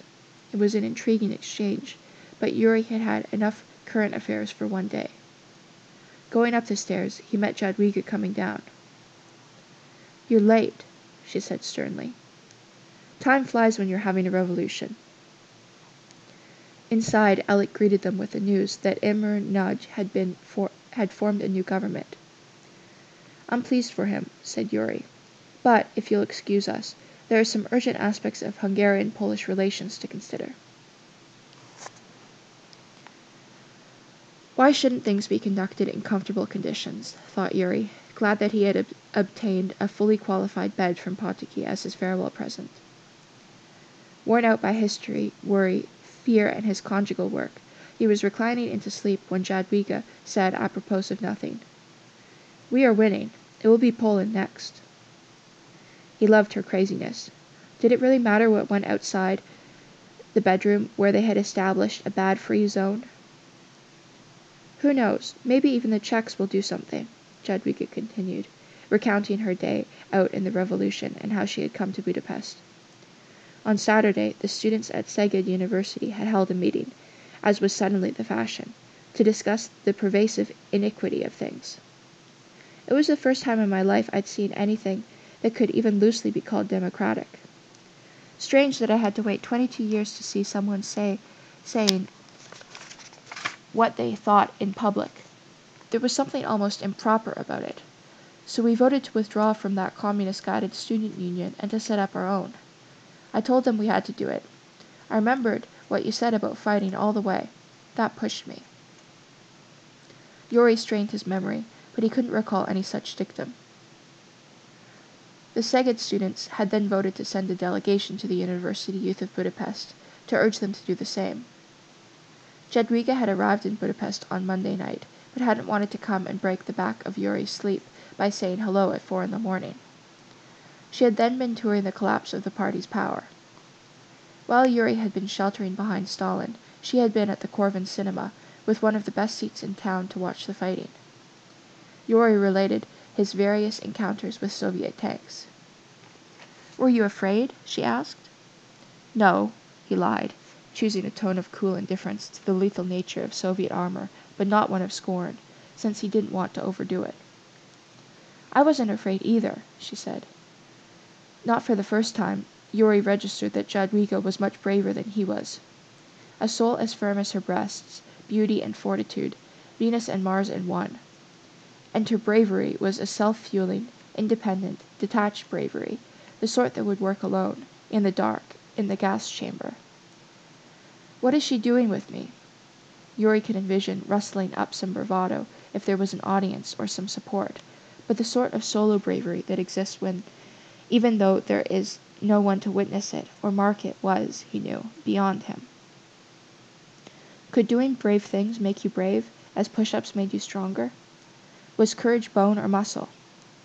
Something that was meted out at birth, or something that was up to you? They vacated the bedroom to merge the food Yuri had bought into an omelette. After they had eaten, Jadwiga went out of the kitchen and reappeared with a submachine gun, the classic Davai guitar, which she placed on the table. "Do you have anything to clean this with?" she asked. Yuri caught Alec looking at him with vast amusement. The only thing that would have been more unlikely than a revolution, thought Yuri, arriving at the British embassy with a folder full of AVO documents, showing that a British diplomat had been spying for the AVO, would have been my arriving at the British embassy with a folder full of AVO documents, showing that a British diplomat had been spying for the AVO.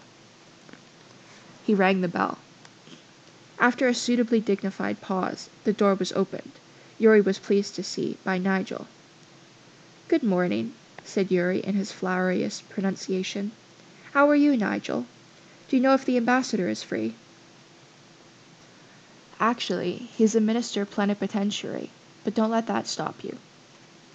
Yuri had no idea what Nigel was talking about, but he didn't want his status as a star English speaker to be diminished. He had met Nigel 3 days earlier, during the heaviest of the fighting. The agreement had been that anything moving down the Nador Utsa would get it. They had a heavy machine gun set up, ready to rip, which was hogged by a surly, burly coal miner from Tatabanya, who didn't like anyone coming near it. "I was a gunner in the army, all right? I know how to use this thing. I don't want anyone messing around with it. I don't want anyone fucking it up." He didn't take any breaks, and he urinated on the spot, because he didn't want to let go of the machine gun or let it out of his sight. When the car appeared, the miner immediately misfired the gun, which was just as well since it gave everyone time to distinguish the Union Jack tied sloppily to the bonnet of the car.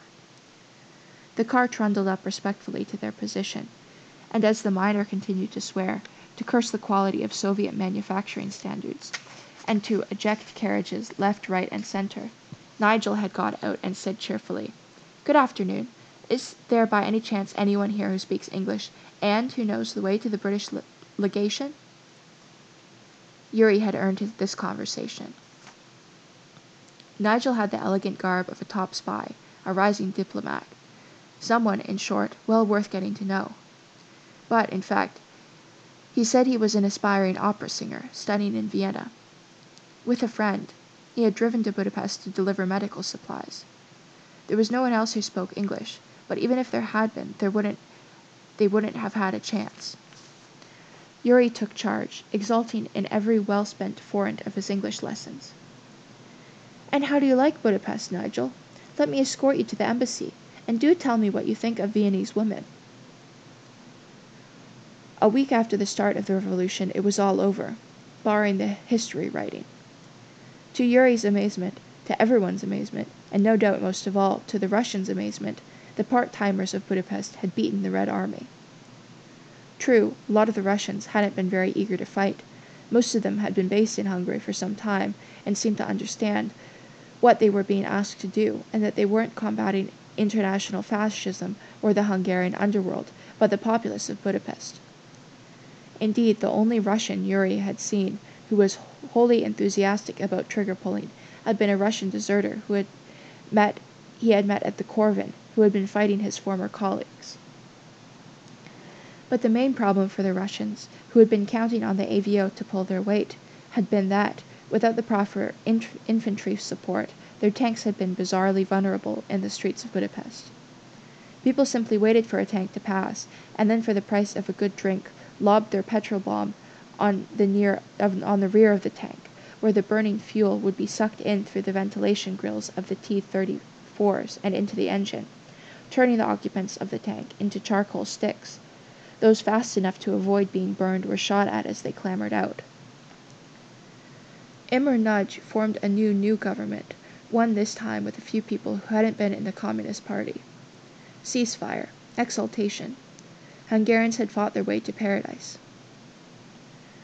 Along with many other curious folk, Yuri and Jadwiga had taken a look in the White House, which, appropriately enough for a revolution, looked as if it had been turned upside down. All the drawers and shelves emptied as people indulged their prurience or just enjoyed themselves making a mess. "You always choose the most romantic places for outings, Yuri," she remarked. The first document Yuri picked up to read was a file detailing the blackmailing of a British diplomat who had been apprehended smuggling gold and then molded by the AVO. Yuri grabbed the file and headed for the British embassy, pleased that he had found a bridge to more civilized parts, leaving Jadwiga to studiously read, slowly and carefully the way she always did, from the vast anthologies of turpitude. With remarkable speed and ease, perhaps because of good word from Nigel, perhaps because of the informality of the times, Yuri was shown in to see the ambassador, who received the file with courtesy. He puffed on his pipe, manifestly at home in the Revolution, and pored over the first few pages. "Ah, Dawson. Yes," he thought out loud. "Thank you very much, Mr. Fisher. It's very kind of you to bring this round." It took 50 seconds. Yuri was out almost as fast as he had got in. He hadn't been expecting anything particular, though some gold bullion, a British passport, a job offer, something like that would have been quite acceptable. A little excitement and incredulity as a minimum. The ambassador showed him out as if he had just returned a stray button from the ambassador's overcoat. In the waiting room, next to the entrance, Nigel was chatting with a man whom Yuri had met before, the Times correspondent. Yuri had been excited to meet him because the Times was the Times, and also because everyone knew that their foreign correspondents worked for British intelligence, although the correspondents did a good job of disguising it. In fact, his behavior was rather dim. Brilliant cover. Yuri admired professionalism. There was also a broad military figure who looked as if he would be the happiest inspecting rifles, who, sure enough, was introduced to Yuri as the military attaché. "What do you make of the new government?" asked the Times, presumably looking for some good quote. "It's fine. I approve of it while it lasts." "What do you mean?" "The Russians will be back." There was a gentle British scoffing at this statement. In the few days he had been dealing with the live Brits, Yuri had rapidly become attuned to how the British had reached a level of civilization where they could clearly tell you how stupid you were, without actually having to say so. That's what cricket and centuries of parliamentary democracy could do for you. "The Russians have given an undertaking to leave. I saw Mikoyan in the parliament with my own eyes. The man was in tears over losing Hungary," explained the correspondent. "They're leaving. They have no choice." Yuri had had the same argument that morning with Alec, who was cock-a-hoop over the news. "I told you this couldn't go on much longer," Alec had said. Yuri summoned up a simplified, profanity-free version of his thesis for British consumption. "I know the Russians have lost one fight. They are leaving, but I do not believe they will say, 'Oh, you want to be independent. We're so sorry we didn't understand that you didn't want us here.' They will return." There was more quivering of stiff upper lips in amusement at the wary Hungarian who had no grasp of the international situation. "No," pronounced the military attaché. "They're finished here." "Indeed," said the Times. "I'm willing to bet you £5 that they don't come back. You can give me a few Hungarian lessons when I win." "I hope you do win," said Yuri.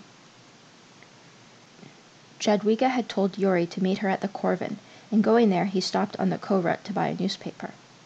A Soviet corpse was still lying there, an unusual sight now, since the dead had been mostly packed away out of sight. Something metallic glinted on his wrist. It looked familiar, an Omega watch, like the one the Red Army had relieved him of back in '44, exactly the same model. He undid the strap and looked on the back of the watch. There were the initials, GYF.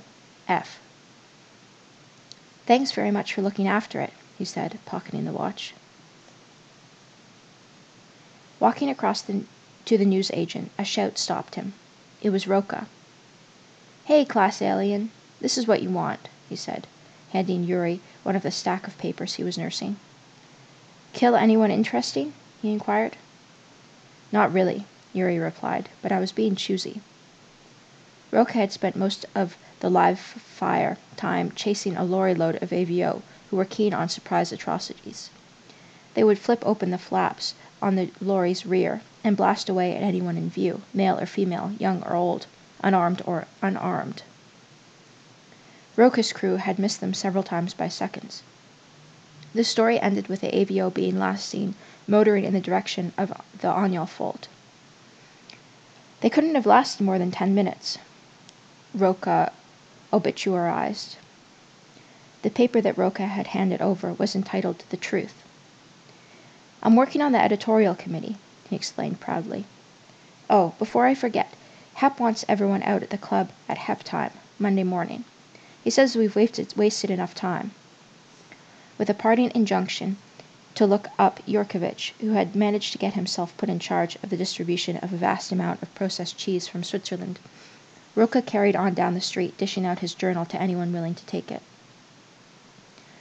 Yuri had never thought he would ever in his life earnestly want to read a Hungarian newspaper. Newspapers were now teeming with the sort of increases that could normally only be found in the production figures of communist enterprises. The old papers had changed. They had received editorial transplants, and new ones were springing up like mushrooms. They weren't much good, but you did have the novel sensation of wanting to read what they had to say. You couldn't tell before you read the newspaper what would be in it. Now you got all those things that hadn't been there for nearly 10 years, opinions that weren't the party's. Casting his eye over The Truth, Yuri read some soggy new poetry, some exhausted old poetry, and some articles about the 23rd, which hardly counted as news. It was still a pleasure to read. After the fighting, the tidying up, everywhere, shattered glass, masonry, and martial litter had been victoriously swept up by the city-proud populace. Soviet wreckage was being pushed out of roads so that traffic could circulate properly. Everyone was on their best behavior as if the revolution was an honored guest they wanted to impress with their hospitality and civility. A bubble of decency had risen out of the earth's core and burst in Budapest. Peasants were driving in from the countryside with their carts to distribute food to whoever they came across, dishing out sacks of potatoes, apples, marrows, some late melons. In a broken jeweler's window, Yuri saw a note explaining that the contents had been taken to the flat above for safekeeping. There were cardboard boxes on pavements marked "For the Fallen," overflowing with banknotes contributed for the dependents of the dead. The worst fighting or the best fighting, depending on how you felt about it, had all been around the Corvin cinema. The Corvin cinema was not a very salubrious or comfortable cinema. As a cinema, it wasn't much to brag about, but, as if with astonishing forethought, it couldn't have been better designed for street fighting. The circular cinema was surrounded by a ring of flats with lots of convenient alleyways in and out. But the Corvin had not been the only street fighting club. All over Budapest, they had Jack-in-the-Box. Even around the Corvin, there had been stiff competition. The Prater Utsa school, just behind the Corvin, and just across the road, on the other side of the Uloi Ut, the Killian Barracks, the home of a C battalion, a collection of soldiers considered by the authorities to have no commitment to the cause of communism, who had been down for even more than the usual excessive ditch digging and road laying, and who generally had a menial, unpaid, unfed time, and who had been particularly interested to hear about the revolution. As if that wasn't enough, running parallel to the Uloi Ut had been the major route into Budapest for the Soviet troops, was the Tozolto Ut, a ludicrously narrow street which had sired its own warriors, known locally reasonably enough, as the Tozolto boys, who had pulled off one of the neatest coups of the fighting known locally as the Tolzolto Massacre. Seeing that his comrades were having nasty, mainly fatal accidents on the Uloi Ute as they came to look for hooligans and reactionaries, a Soviet tank commander had made the decision to go down Tolzolto Ute. 5 tanks had gone in, but none had come out. "We got the first tank and we got the last tank," one of the participants, a leading water polo player, had related to Yuri. "So the other 3 were stuck there. They weren't going anywhere. We had a break for lunch and then we finished them off." So gorged was Tolzolty Ute with bits of Soviet tanks that the boys had to move their operations to another street. When Yuri arrived at the Corvin, as always, there were lots of groups congregated outside the cinema. The necessity to be out on the street hadn't diminished. People wanted to see history with their own eyes. The anti-tank gun was still out by the entrance with a sign, retained by popular demand, propped up on the barrel. People were still carrying their weapons, despite the call for people to start handing them in. Janko, the commander of the Corvin's single anti-tank battery, was hobbling out on his wooden leg and didn't look as if he would be paying heed. He had a rifle in his hand, a greatly prized AK-47, the latest Soviet assault rifle, slung over his back, a holstered pistol and a bayonet peeking out of the top of his boot, on his good foot. Indisputably a man who was afraid of missing an opportunity of killing some Russians, Janko had certainly done a faultless job on the anti-tank gun. 6 tanks burst open like popcorn, 1 shot apiece. Not surprisingly, in a man with such homicidal proficiency and a knack for the gadgets of death, he had a mean set to his face. Yuri could imagine him working as a rat catcher, getting a kick out of killing small mammals, until larger, more Soviet ones came along. Jadwiga, true to form, was nowhere to be seen where she should have been seen. Yuri glanced in at a few of the meetings that were taking place, but he couldn't see her. Now the fighting was over, people were doing one of 2 things, either holding meetings or painting the old national insignia on everything.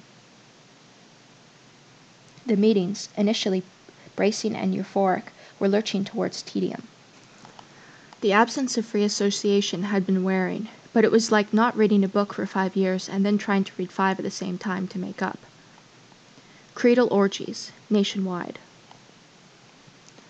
All sorts of organizations were coming into existence, the old political parties carrying on from mid-sentence where they stopped in 1947, and all sorts of societies for political prisoners, for students, for office workers, for economists, for revolutionary water polo players. The old joke about 2 Hungarians on a desert island resulting in 3 political parties had been enacted in earnest. There was probably already an association of one-legged freedom fighters for Janko to join. Yuri sauntered around the Corvin yard. The faces of the fighters were young, most of them not out of their teens. He again felt somewhat obsolete. They were working class and generally, well, most of them not too bright. But then, would anyone intelligent spend their leisure time taunting Soviet tanks? No, the educated, intelligent people chiefly stayed at home producing pamphlets, and let the poor and stupid do the dying for them, coming out to wave the flags at appropriate moments.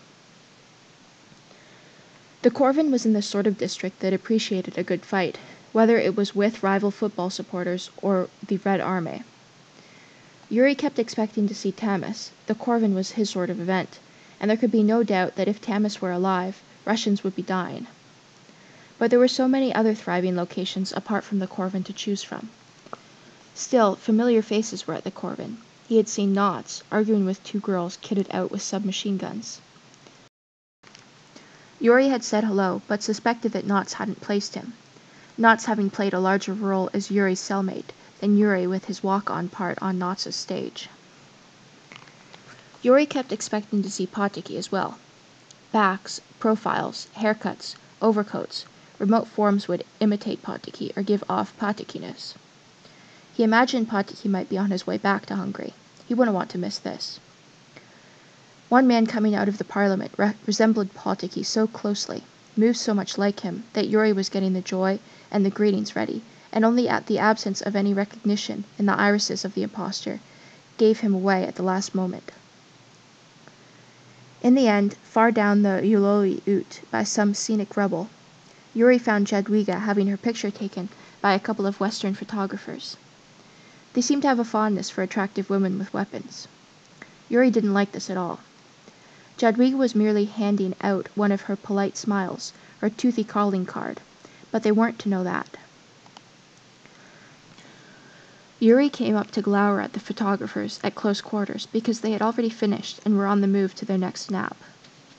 Victor, the Soviet deserter, and another Pole, whom Yuri thought was called Wiltold, were leaning on the husk of a tank, where they had been watching the photo session. Jadwiga was wearing her quilted Soviet jacket, the pelt of a dead Soviet soldier, Yuri thought bleakly.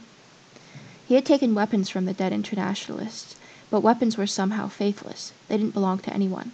They were just carried.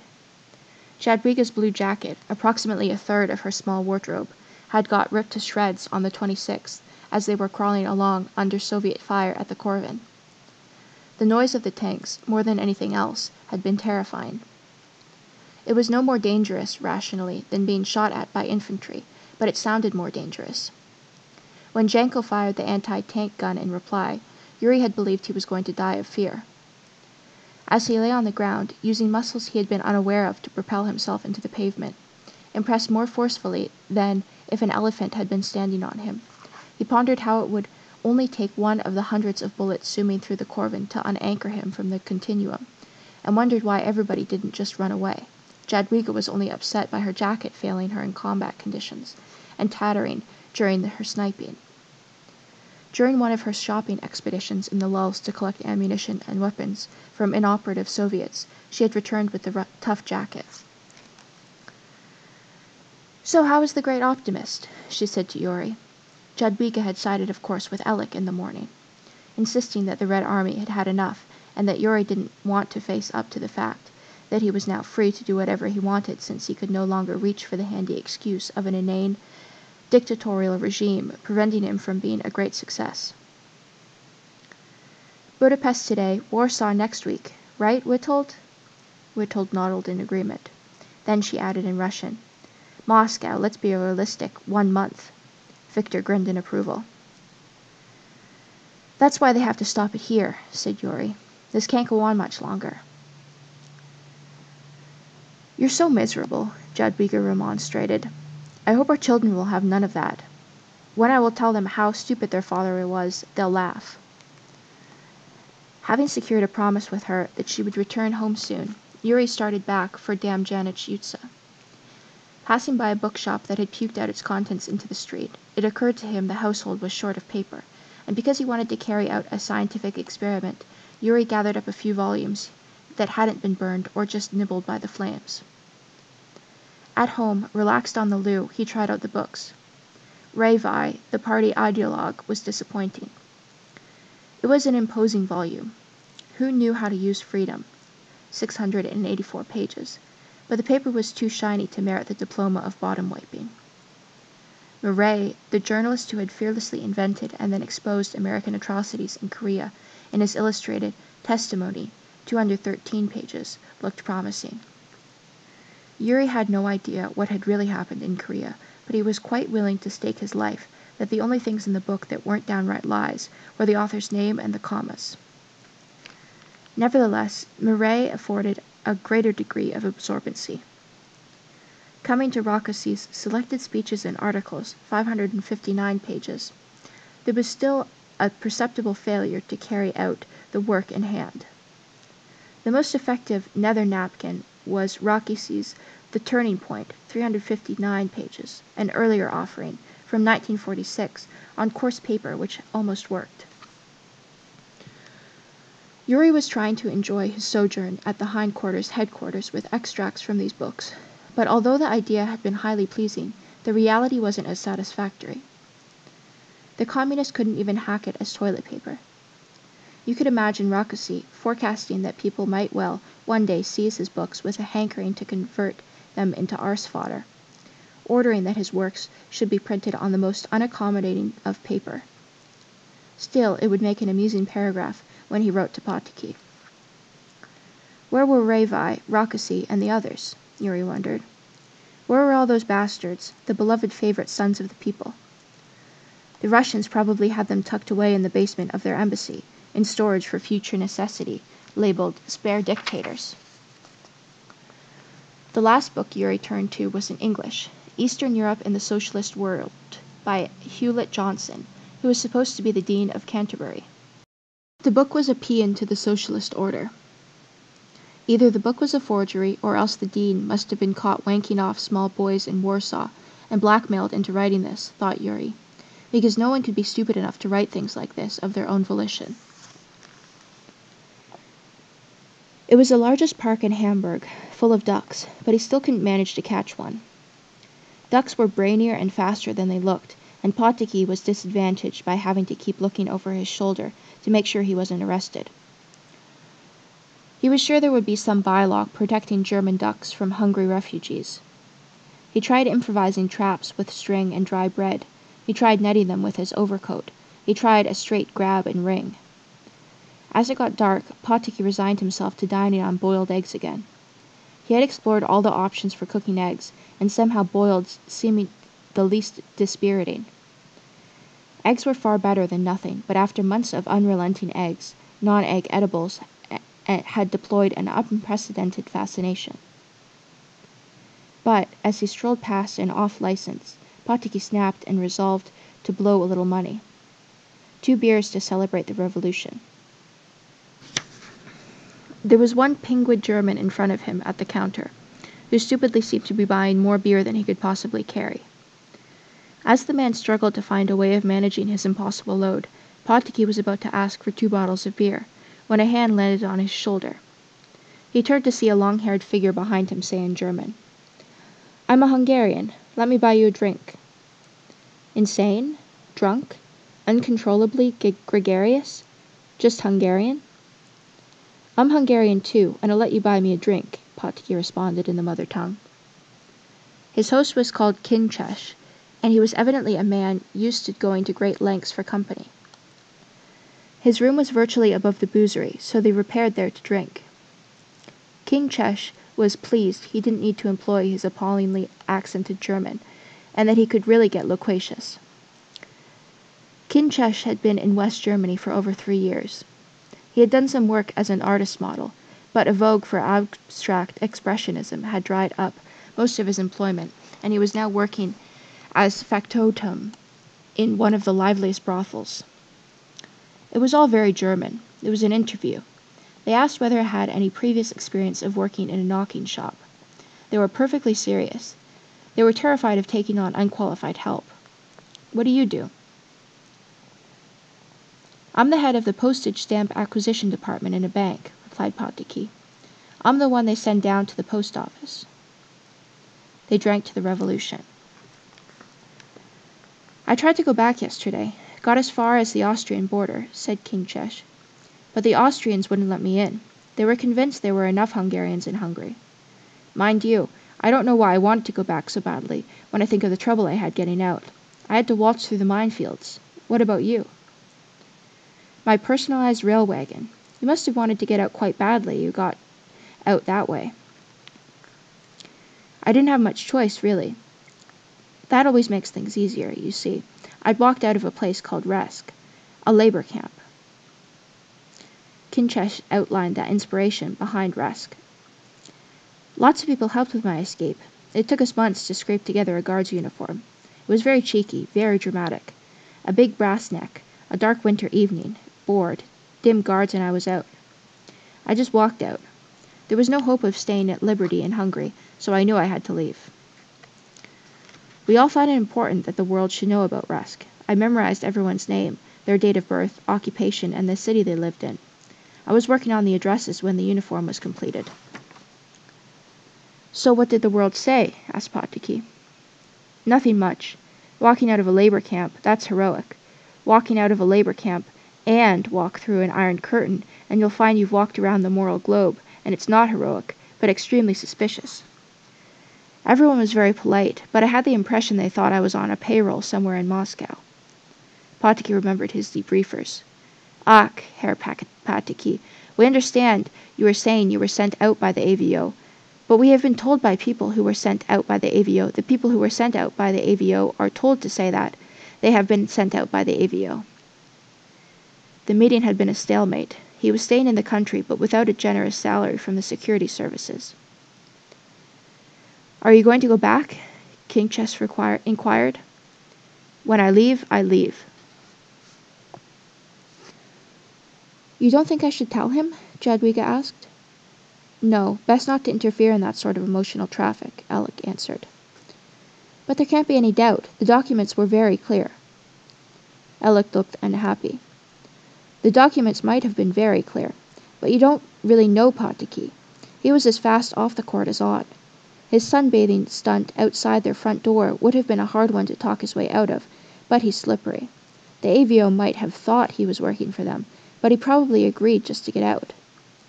He lit a long-saved cigarette. "And I bet he got an advance out of them." It was the artillery that woke them up. Far away but forceful. Yuri looked out of the window. Darkness, stillness. No sign of Dawn or the Russians, but both were coming. Switching on the radio, they heard Emir Nudge announce the obvious attack by the Russians and the state that Hungarian forces were fighting. He was followed by an appeal for help from abroad. He got dressed, since misfortune had to be faced in trousers, the juices in his stomach canning. "We must go to the Corvin," said Jadwiga. Yuri really didn't want to go to the Corvin. He wasn't at all pleased at being right. Being right, he discovered, didn't necessarily do any more good than being wrong.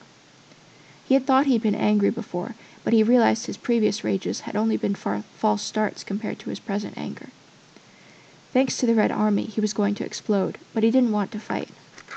He was trembling from a mixture of 90% fury and 10% fright. He wanted to suggest going to the border, but he knew Jadwiga wouldn't listen.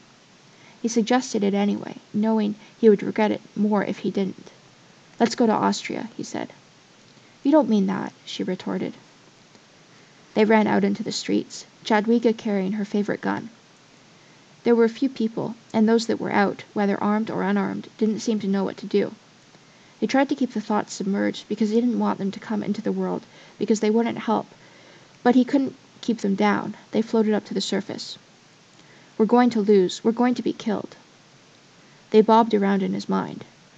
The other people looked to Yuri as if they were holding down the same prompts.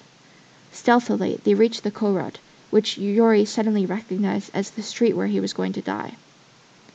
"I feel safe with you," said Jadwiga, cocking her weapon, which was intriguing because Yuri certainly didn't feel safe with himself. Kuruch was also making his way down along the Korut, slithering along the doorways, a couple of grenades in his belt, carrying his gun ready to use it. Kuruch was one of the professional soldiers who had ended up at the Corvin. The sight of Kuruch cheered Yuri up. Kuruch was a close personal friend of surviving. Clever. Lucky. Kuruch didn't make mistakes and would take a lot of killing. Being close to him might cast some protection on them. Yuri noticed his pullover was on back to front. "Did you hear about Malater?" Kuruch asked. Yuri shook his head. Colonel Malater had been appointed Minister of Defense a few days earlier on the strength of his activities at the Killian barracks. "Went to have supper last night with the Soviet High Command. Didn't come back." More good news, thought Yuri, deafened by the voice that was shouting, "You're going to die," in his ear. "Well, military leadership was never this country's strong point," observed Kuruch. It was stupid, but Yuri couldn't help thinking things would have been different if Potiki had stayed. Potiki wouldn't have let this happen. Potiki wouldn't have been conned by a load of fat Soviet generals. He wouldn't have let them shit all over the country. Yuri couldn't see how, but somehow Potiki would have foxed them, or at least not lost the match before the start. "If only Potiki were here," he said, trying to think what to do. "If you were better read, you wouldn't say such things," snapped Jadwiga. Yuri didn't understand what she meant, but she was always having bouts of Slav mysticism. The Corvin seemed to be getting the brunt of the attack, the price of celebrity, a murderous tribute to its teenage army. Aircraft, artillery, and new, larger tanks were all in action. They inched down the Korut, but it looked suicidal trying to get any closer. They were behind a pile of sandbags, remnants of the earlier round of fighting, where one of the tanks, hundreds of yards away, opened fire. Half of the building behind them disappeared. It took Yuri a while to convince himself he was still alive, and that all the components of his body were in the right places and still working. Jadwiga was next to him, covered in dust and debris. When he saw her wound, two thoughts raced through him. The axiom that stomach wounds were always fatal, and the other that his sanity couldn't cope with this. Holding her as if that would help, he tried to keep the horror from his face, the knowledge that he was about to see the last thing anyone wanted to see, the death of the one he loved. She knew anyway. "You won't forget me," she said. Nigel was whiling away the time before the start of World War III by polishing all the shoes he could lay his hands on in the legation. The phone was ringing. Nigel had answered at once. "Hello, British Legation," he had said. "We are trapped. We are going to die," a voice had said. It was a rich, deep, calm voice that spoke fluent English with only enough of a Hungarian accent to keep a pleasing color. You could imagine the voice belonging to a professor of English literature. Nigel didn't know what to say. Clearly commiserations were in order, but there was nothing at hand in his immediate etiquette to cover a situation like this. The voice carried on through, fortunately, without giving Nigel a chance to participate. "Our building is completely surrounded by Russians. We will fight to the last bullet, but we will die. We don't matter, but you must help our country. Hungary must be free." The line had gone dead. Everyone was chipping in, running things in legation, but Nigel wasn't going to answer the phone anymore. The building was a refuge for a strained mixture of Britons, well-wishing students, adventurers, journalists, holiday makers, and two businessmen whose unflinching devotion to marketing their brand of razor blade in the face of history was remarkable. No one talked about it, but there was an unspoken assumption that war was going to break out, and they would be well behind enemy lines. Whatever was going to happen, it wouldn't be pleasant. Everyone had been presented with a copy of their own death. Nigel had opted to clean shoes, since it gave him something to do, and as he joked, "We want to look good when the Russians capture us. My old housemaker would never forgive me if I met my end with dulled footwear." The BBC journalist was roaming up and down the building, clutching a bottle of vodka, and repeatedly accosting any female on sight with, "Anybody for a fuck?" Nigel could see the minister would be making representations to the BBC when this was over, if he were in a position to do so. The minister took a dim view of the journalists. The correspondent of the Daily Worker had almost been barred by him. "Shouldn't you be outside with your communist friends?" The political attaché and the military attaché strolled up to where Nigel had set up his shoe-cleaning business. "Kadar has finally resurfaced. He's been broadcasting from somewhere saying he's established a worker-peasants government, which has invited the Russians to tidy up. I'd love to count the number of workers and peasants in his government," remarked the political. "Who's Kadar?" asked Nigel.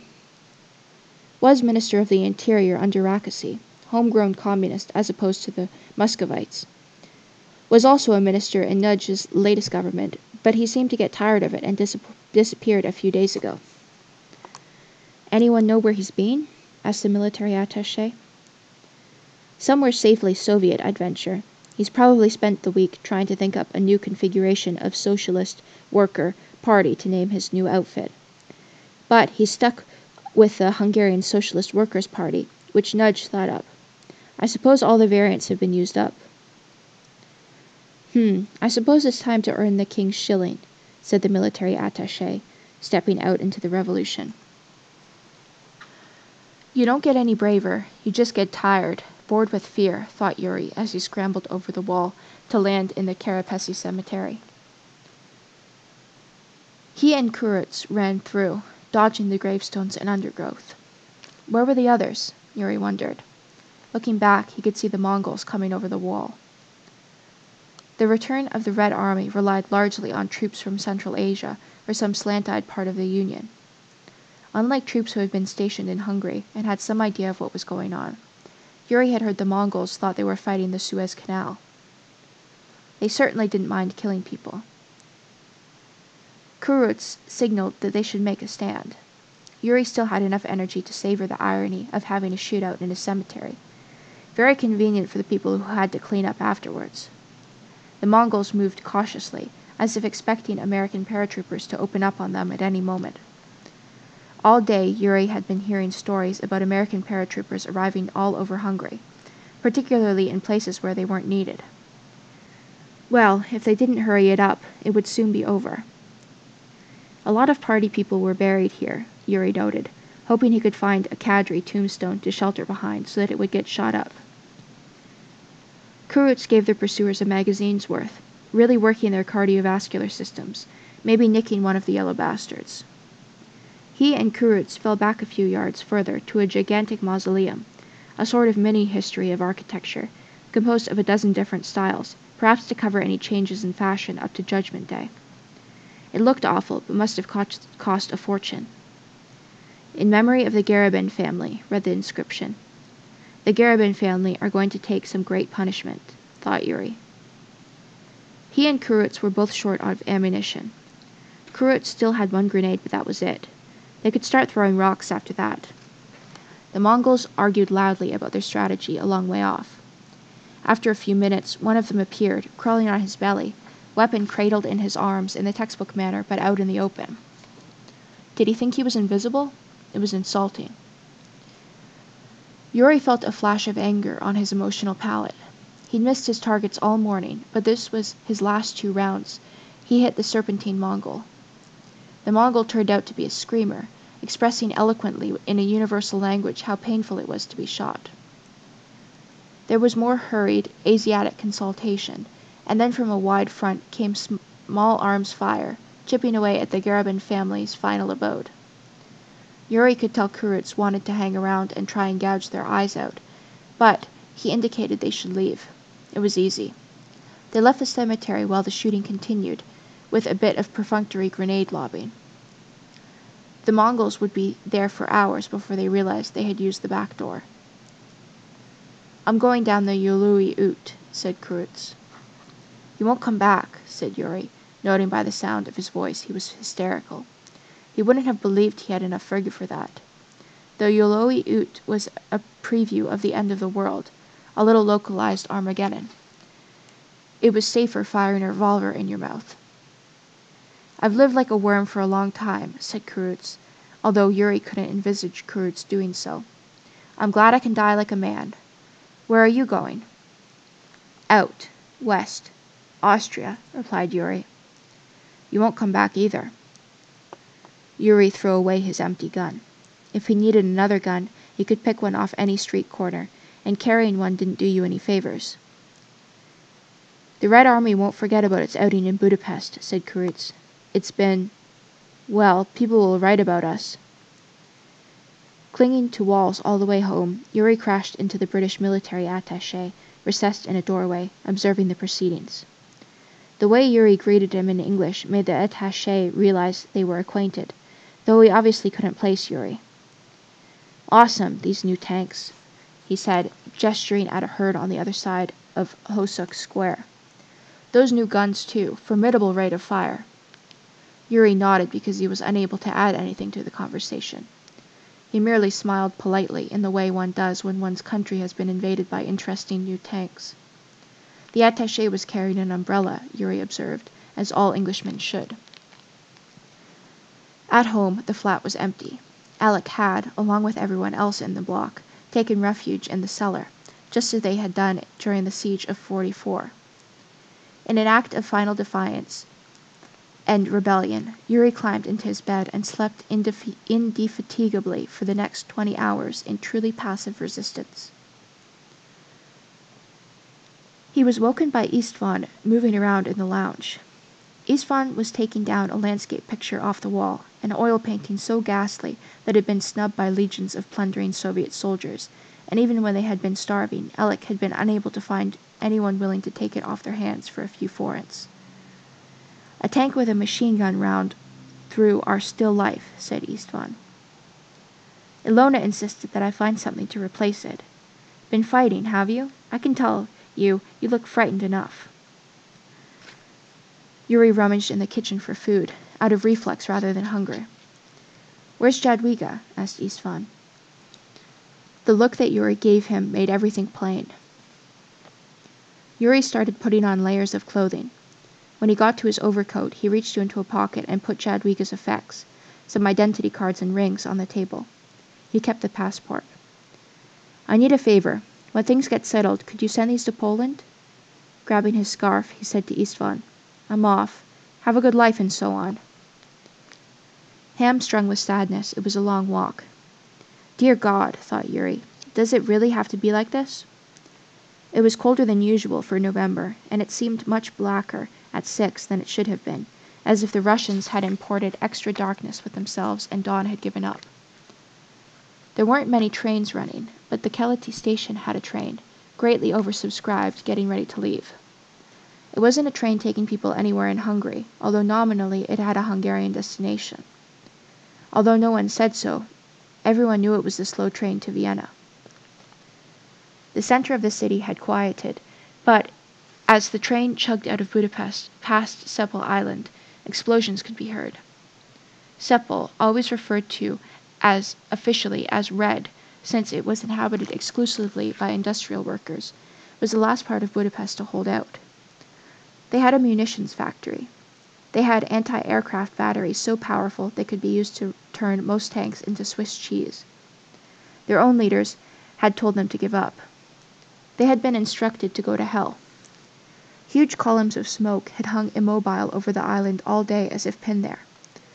People who lived in Sepal had a reputation for tenacity, toughness, and an implausible degree of violence second only to Onyolfold. There were 2 people on the train that Yuri knew. The first, Kurodi, who lived at the other end of Damjanich Utsa. Yuri hadn't seen him for years despite his proximity, and it was ironic to bump into him in a dash to see if the border was still open. Clutching his violin case like a lifebelt, Kurodi was very pleased to see Yuri. "Haven't seen you in a long time," said Yuri, sitting next to him in the buffetless buffet car. "No one's seen me for a long time," said Kurodi, laughing. "I spent all my time practicing. 14 hours a day sometimes. No evenings without a violin. No romance. No long baths. No trashy novels. No good novels.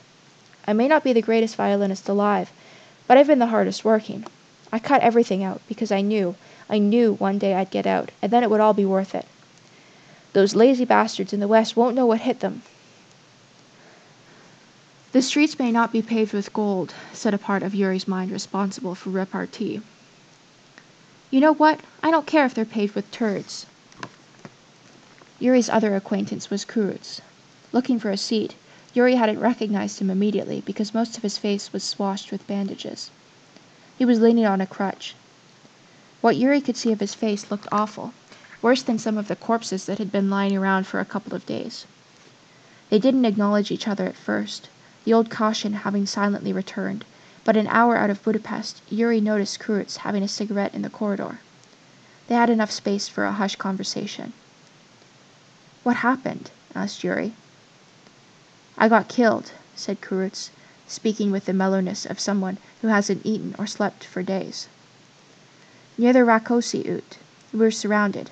Ammunition gone. Have you ever tried to kick a tank in the balls? There was a chance if we surrendered we might live. Not that we were expecting much. There were 12 of us, mostly lads. They lined us up on the spot, shot us, and tossed a couple of grenades in for good measure. I was hit in the neck. I don't have much left ear left.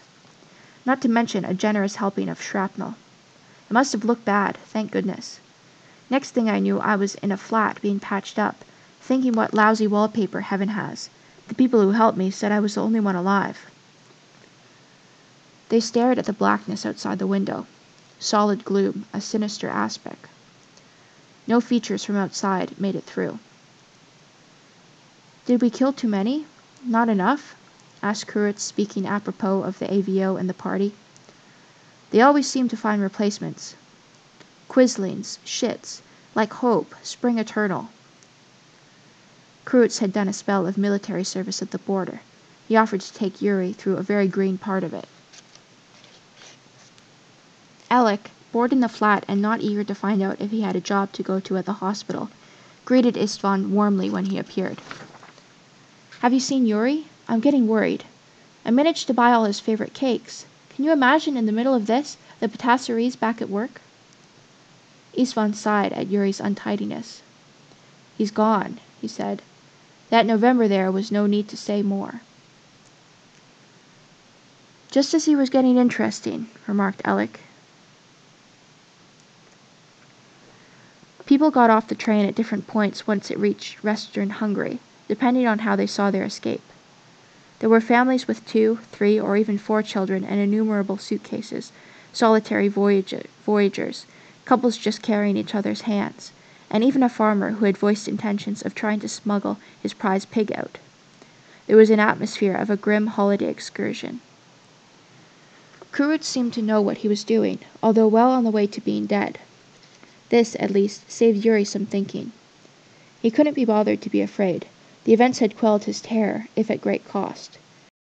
They walked slowly towards the border, warily appraising any other figures, most of whom shunned them with as much alacrity and distance as they did. The plan was to get within a kilometer or so of the border, wait till dark, then move. There was a thin carpet of snow. Why did it have to be so cold? Yuri had thought he could remain unmoved by his circumstances, but the cold was coming through loud and clear. He wasn't at all hungry. Nothing like death to dispel appetite. He couldn't even imagine wanting to eat. He would have happily traded some cold for hunger. However, he couldn't really complain. Kurutz, who had so much more material to work with, hadn't grumbled once. "They've taken up the mines, haven't they?" asked Yuri, almost as an afterthought, recalling that as an act of friendliness towards Austria, an announcement had been made that most of the fortifications and minefields would be removed. "Yes, the minefields have been taken up," said Kurutz, continuing. "But can you tell me one thing that's ever been done properly in this country?" Towards dusk, according to Kurutz, they were in sight of Austria. There were just trees and snow on all sides. Austria looked remarkably like Hungary. Waiting in the woods, it was so chilling that Yuri lost touch with several extremities. Circling around to prevent himself completely freezing up, Yuri stumbled across 3 bodies, lightly covered with snow. 2 women, 1 boy. His emotions, he discovered, were as numb as his fingers. The moon was fullish, which wasn't very encouraging. But, probably because of the cold, they could see the huge light of fires where shadowy sentinels of unknown nationality were gathered, beacons which drew them away. Yuri and Kurutz moved unhurriedly, very carefully, but still tripped up and stumbled a lot on a surprisingly uneven border. They were especially circumspect when they reached an open strip, which was presumably the former minefield. Although his feet had become very uncommunicative, somehow Yuri suddenly felt there was something unfield-like under his right foot. He seized up completely. Eventually, in a tiptoeing whisper, Kurutz, anxiety and anger split 50-50, asked, "What's wrong?" "Nothing. I think I just trod on a mine." Yuri had deduced by the thin light that he was standing on what resembled an unearthed mine. Finally, he walked on, surmising that if the mine was going to explode, it would have already done so. Soviet rubbish. They found a barn. It was no warmer than outside, but it at least gave them the possibility of believing it was. Yuri spent a few hours in attempted sleep, quivering with cold and misery. As soon as there was a suspicion of dawn, he went out to piss. He could hardly find his dick, it had been so reduced by the cold. "Right, let's find somewhere warm," said Kurutz, as soon as there was enough light to navigate by. Looking back, Yuri could see that they were out, because of a faraway row of guard towers behind them. He was out. Suddenly, unexpectedly, he started to cry. He walked half backwards, as best as he could, so that Kurutz wouldn't see. Tears, in teams, abseiled down his face.